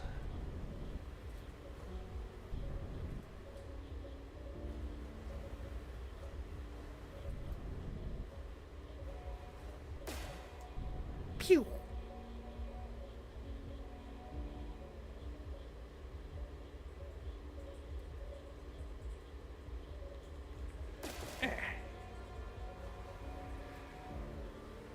Fewer loud rogs. No observed space. Yeah. Ah, space is so noisy. Now, I'm in an oxygen-filled cabin, so there can be plenty of noise in the cabin, okay? And the noises that you hear, those are added. Those are added synthetically. That's not real noise that I'm hearing. It's added. It's added in post. Sure. No, it's like those rocks in that were in the Star Fox, the original, that have giant grinning faces on them.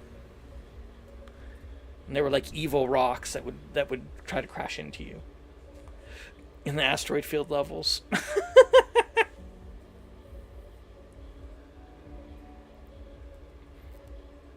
They're in this game too. I'm sure of it. I saw one. And maybe part of the alarms, part of the alarm sounds that I'm hearing is just the processor working. Because every time the ship has a little cloud around it, that's the ore processor processing another ore. It fluffs. See, there it goes. Oh, so smelly.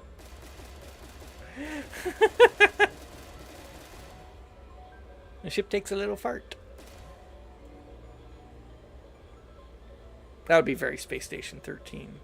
If your ship just released farts everywhere.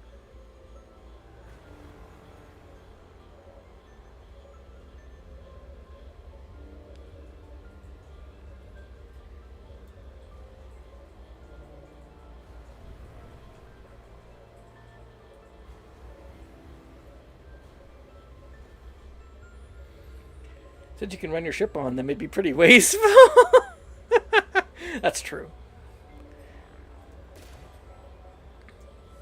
But maybe not. Maybe, you know...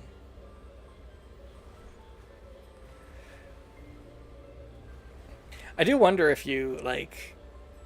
It probably wouldn't work, because I'm pretty sure the pods have to have plasma. I don't think you can actually put fart gas into them.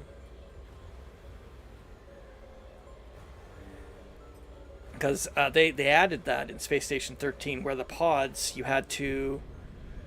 needed gas now. Like before, the pods they used to just work. It was, Todd Howard's dream. It just works. But then they changed it, so they needed plasma, which is really expensive. And yeah, I wonder if you could run them off farts. Probably not. It probably wouldn't work. I never tried putting like a non-plasma gas into a pod though, just to see what happens.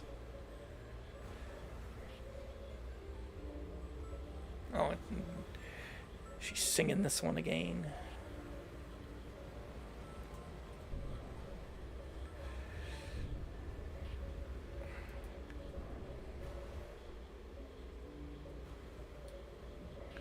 Claire's singing again.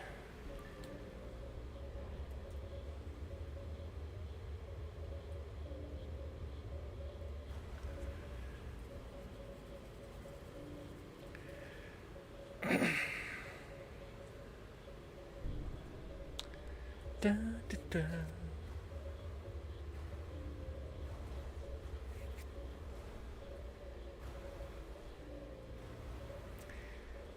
Just calmly drifting through the stars, drifting among the rocks. Where am I? Is there anywhere that I want to go? Not really. I guess I could go north and try to go to this little ripple here.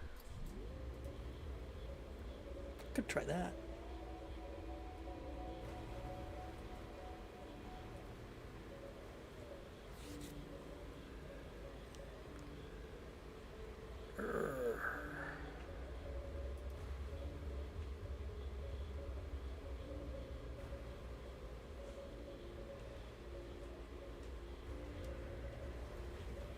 There we go. Just try and get the ores in there. Get the ores into the chamber.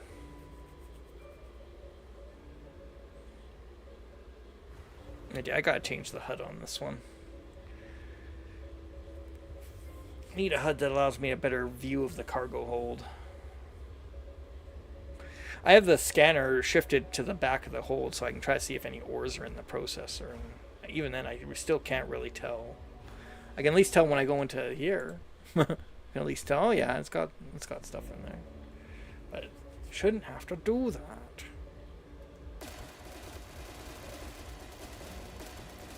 Pew pew pew pew pew pew.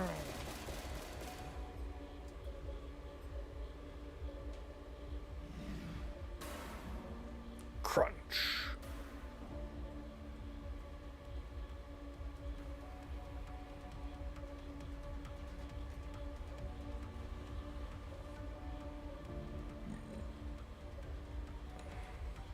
I love the fast-paced music.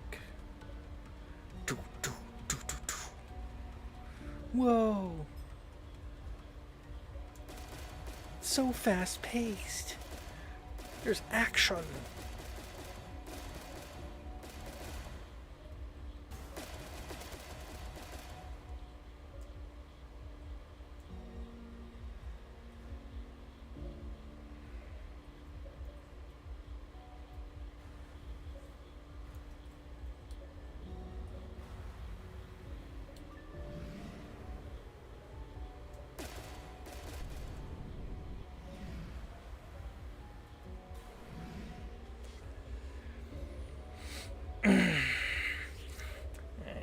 Gotta try to avoid filling up the whole hold. It's tempting to fill up just the whole hold with rocks, but if you're using an ore processor, you want to keep a little bit of space so that you can stop rocks from getting stuck. Because boy, does it happen often enough. It's very annoying.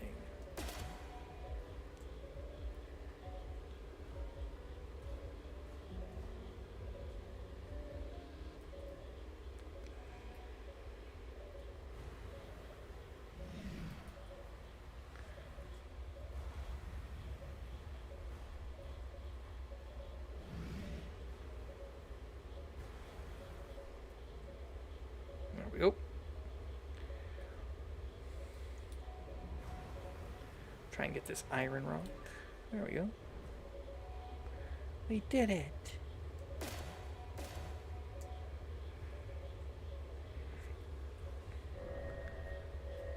Oh, we're full up on iron.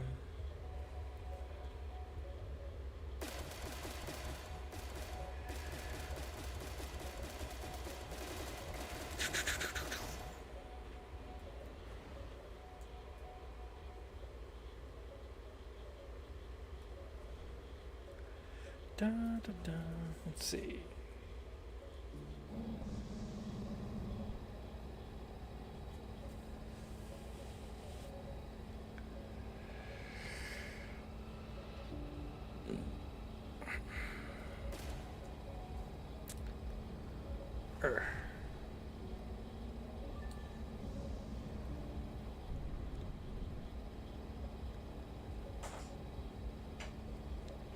Da, da, da.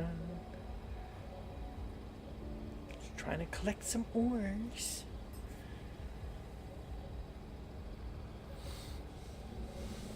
So many ores. It's the Western Ore musical. That's not true. I love the genesis of that.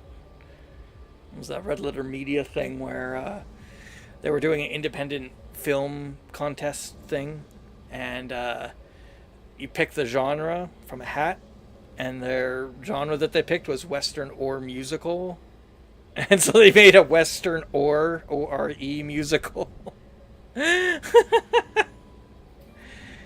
uh, now that's art.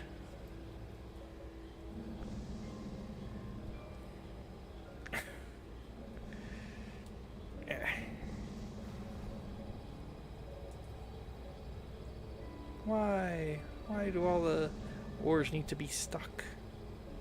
Get in there. There's so much room. So much room. Pyrite is alright by me. So good.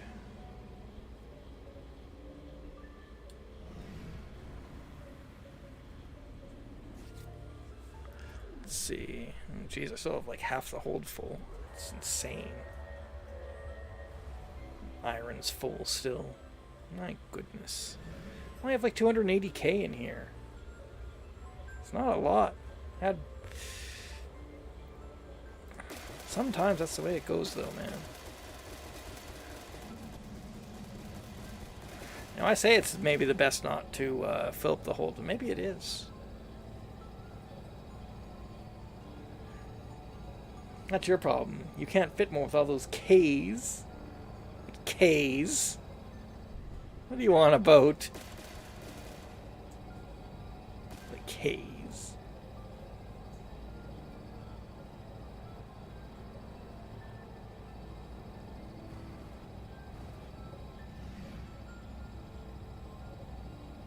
$280K. Oh, ha ha ha ha ha.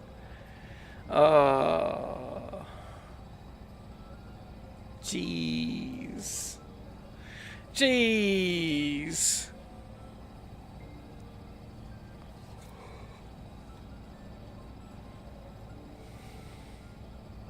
Just think if you had a few more hundred, you'd have Warhammer.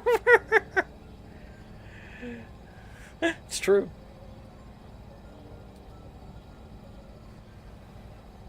I don't know. I mean, it's Warhammer 40k, and I have more than that. I have 281. But what if I had 400Ks? Then I'd have like 10 times the Warhammer. I thought it was 400? No. It's Warhammer 40k. Because it takes place in the year 40,000 is I think why it's called that. Uh-oh. Oh, that's a big rock.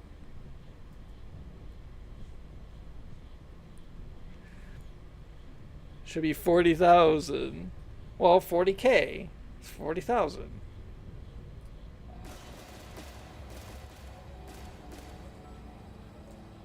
Dang it. You lose. 4. There's a 0 in the middle, yeah.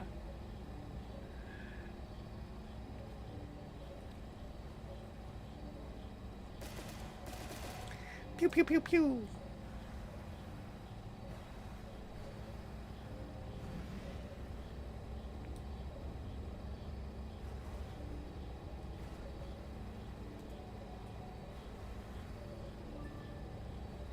Do, do.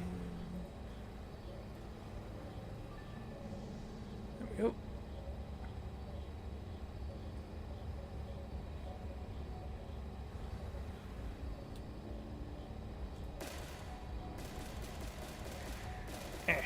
Shoost. I'm shoosting.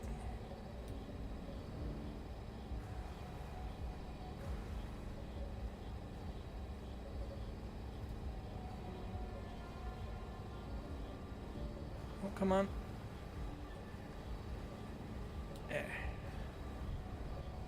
There we go.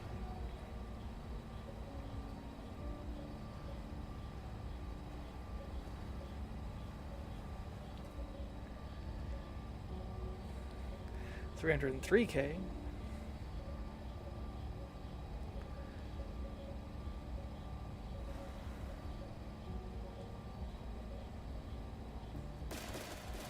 Pew, pew, pew, pew. Just start shoosting. Shoost everything. Oh, shoost. That's weird. That's weird.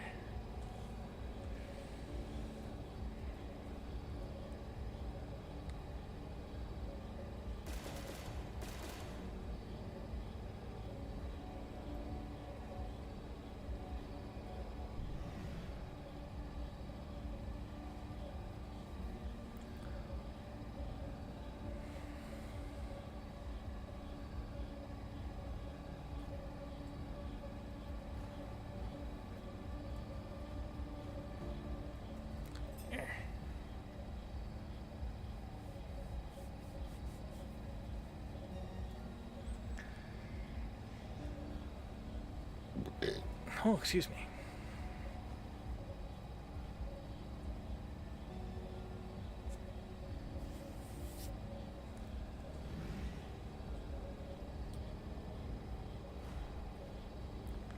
You are not excused. Why? Excuse me. Write me a permission slip. It's okay, Yorp. You're allowed to barf now. Burp, not barf. Bleh.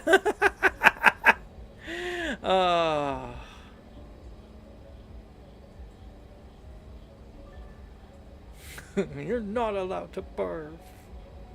I don't know, is your ship a Mercedes? This one isn't. This one's like a big dump truck. This is like one of those big dump trucks that you find at the mining sites.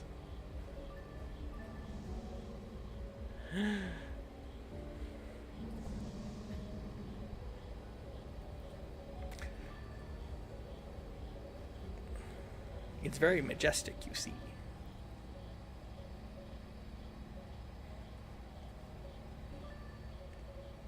You just haul ore into its open mouth.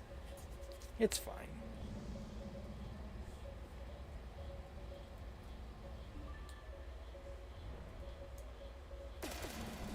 Pew pew pew!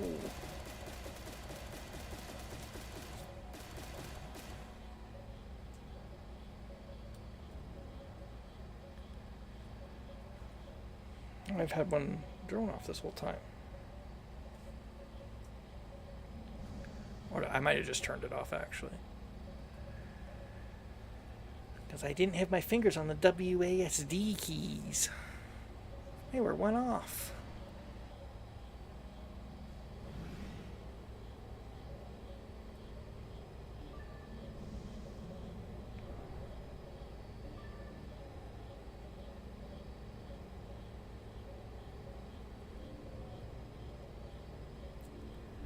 Whee!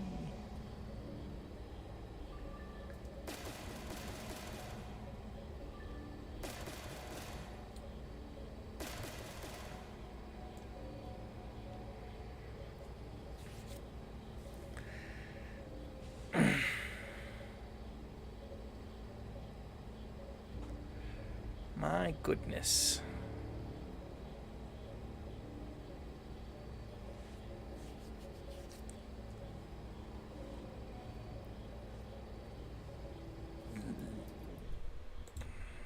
Bunch of hail errors. Swift Dragon. Boy, those are far away.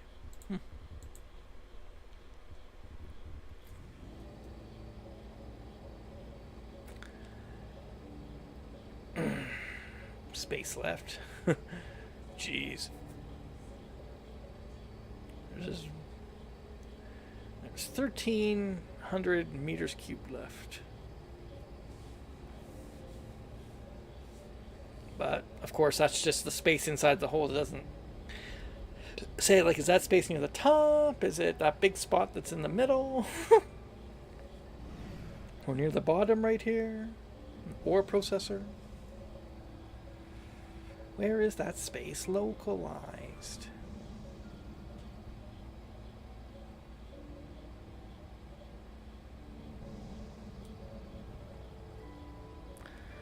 Alright, let's try to put some more in.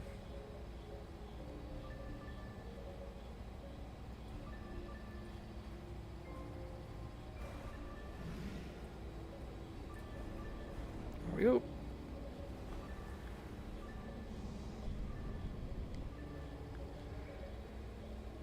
Dun,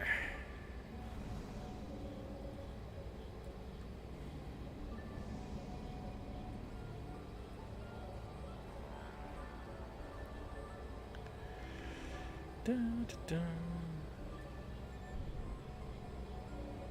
Whoa. That was, those rocks are flying by pretty quick. Only going 6.8 meters a second. Those must be flying pretty quick on their own. That's a fast rock. Yeah, I think it's pretty full. Alright. Well, let's head back. Let's get rid of all these, because we don't want rocks in the way. And then we'll go pilot. Nope, this one.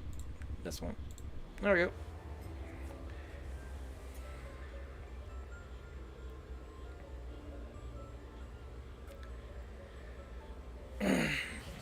Away I go.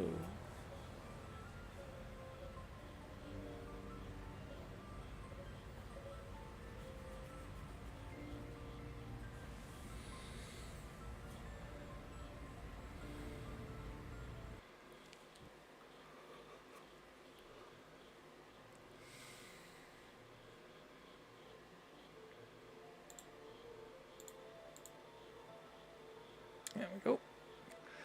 And let's do the repairs.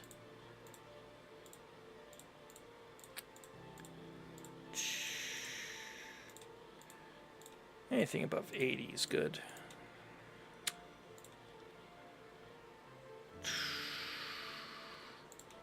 There we go. Let's see. Probably get rid of one of these.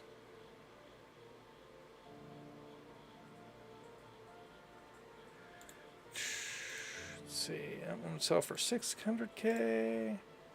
800k. I guess I'll sell this one. Don't need two of those Kothon ships. Oh, while I'm thinking about it, not that.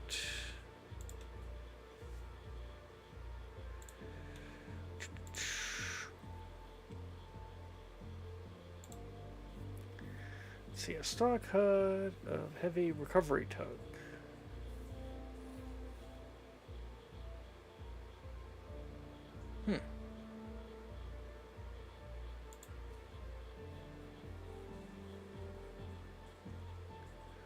Yeah, it's like this one overloads the cargo on there. I don't like that. Oh, at least you got a tiny image over there. You're out of this world. I like the crew photos. Kind of reminds me of those packs for school. You just put the kids or teacher's photo behind the cutout of the astronaut. Yeah. That's pretty good. The racing HUDs probably just sucks. Yeah, I don't want that.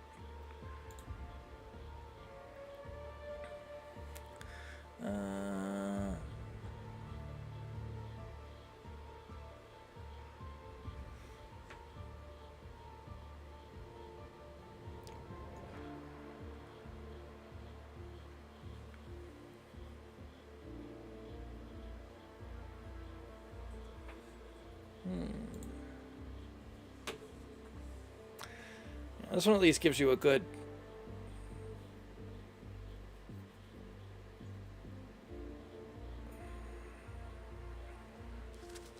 schematic of ship farts. No!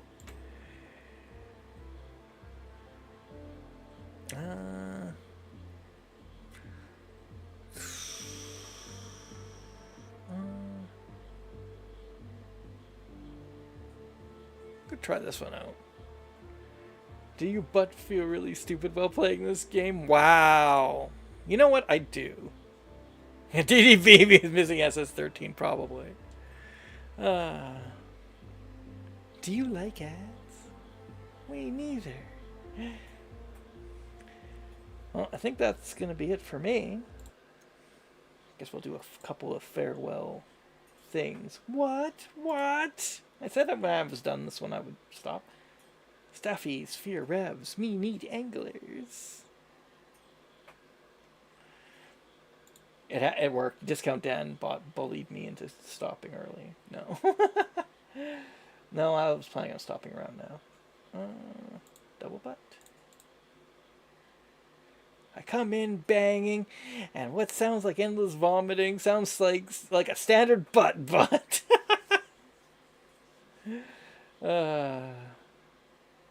We. I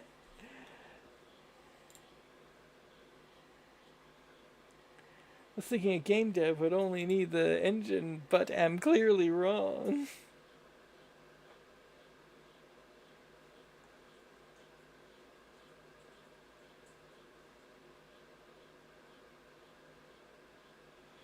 You need an engine, but this still work. Your rating is Sport Drive. Use Rate Me to see the game.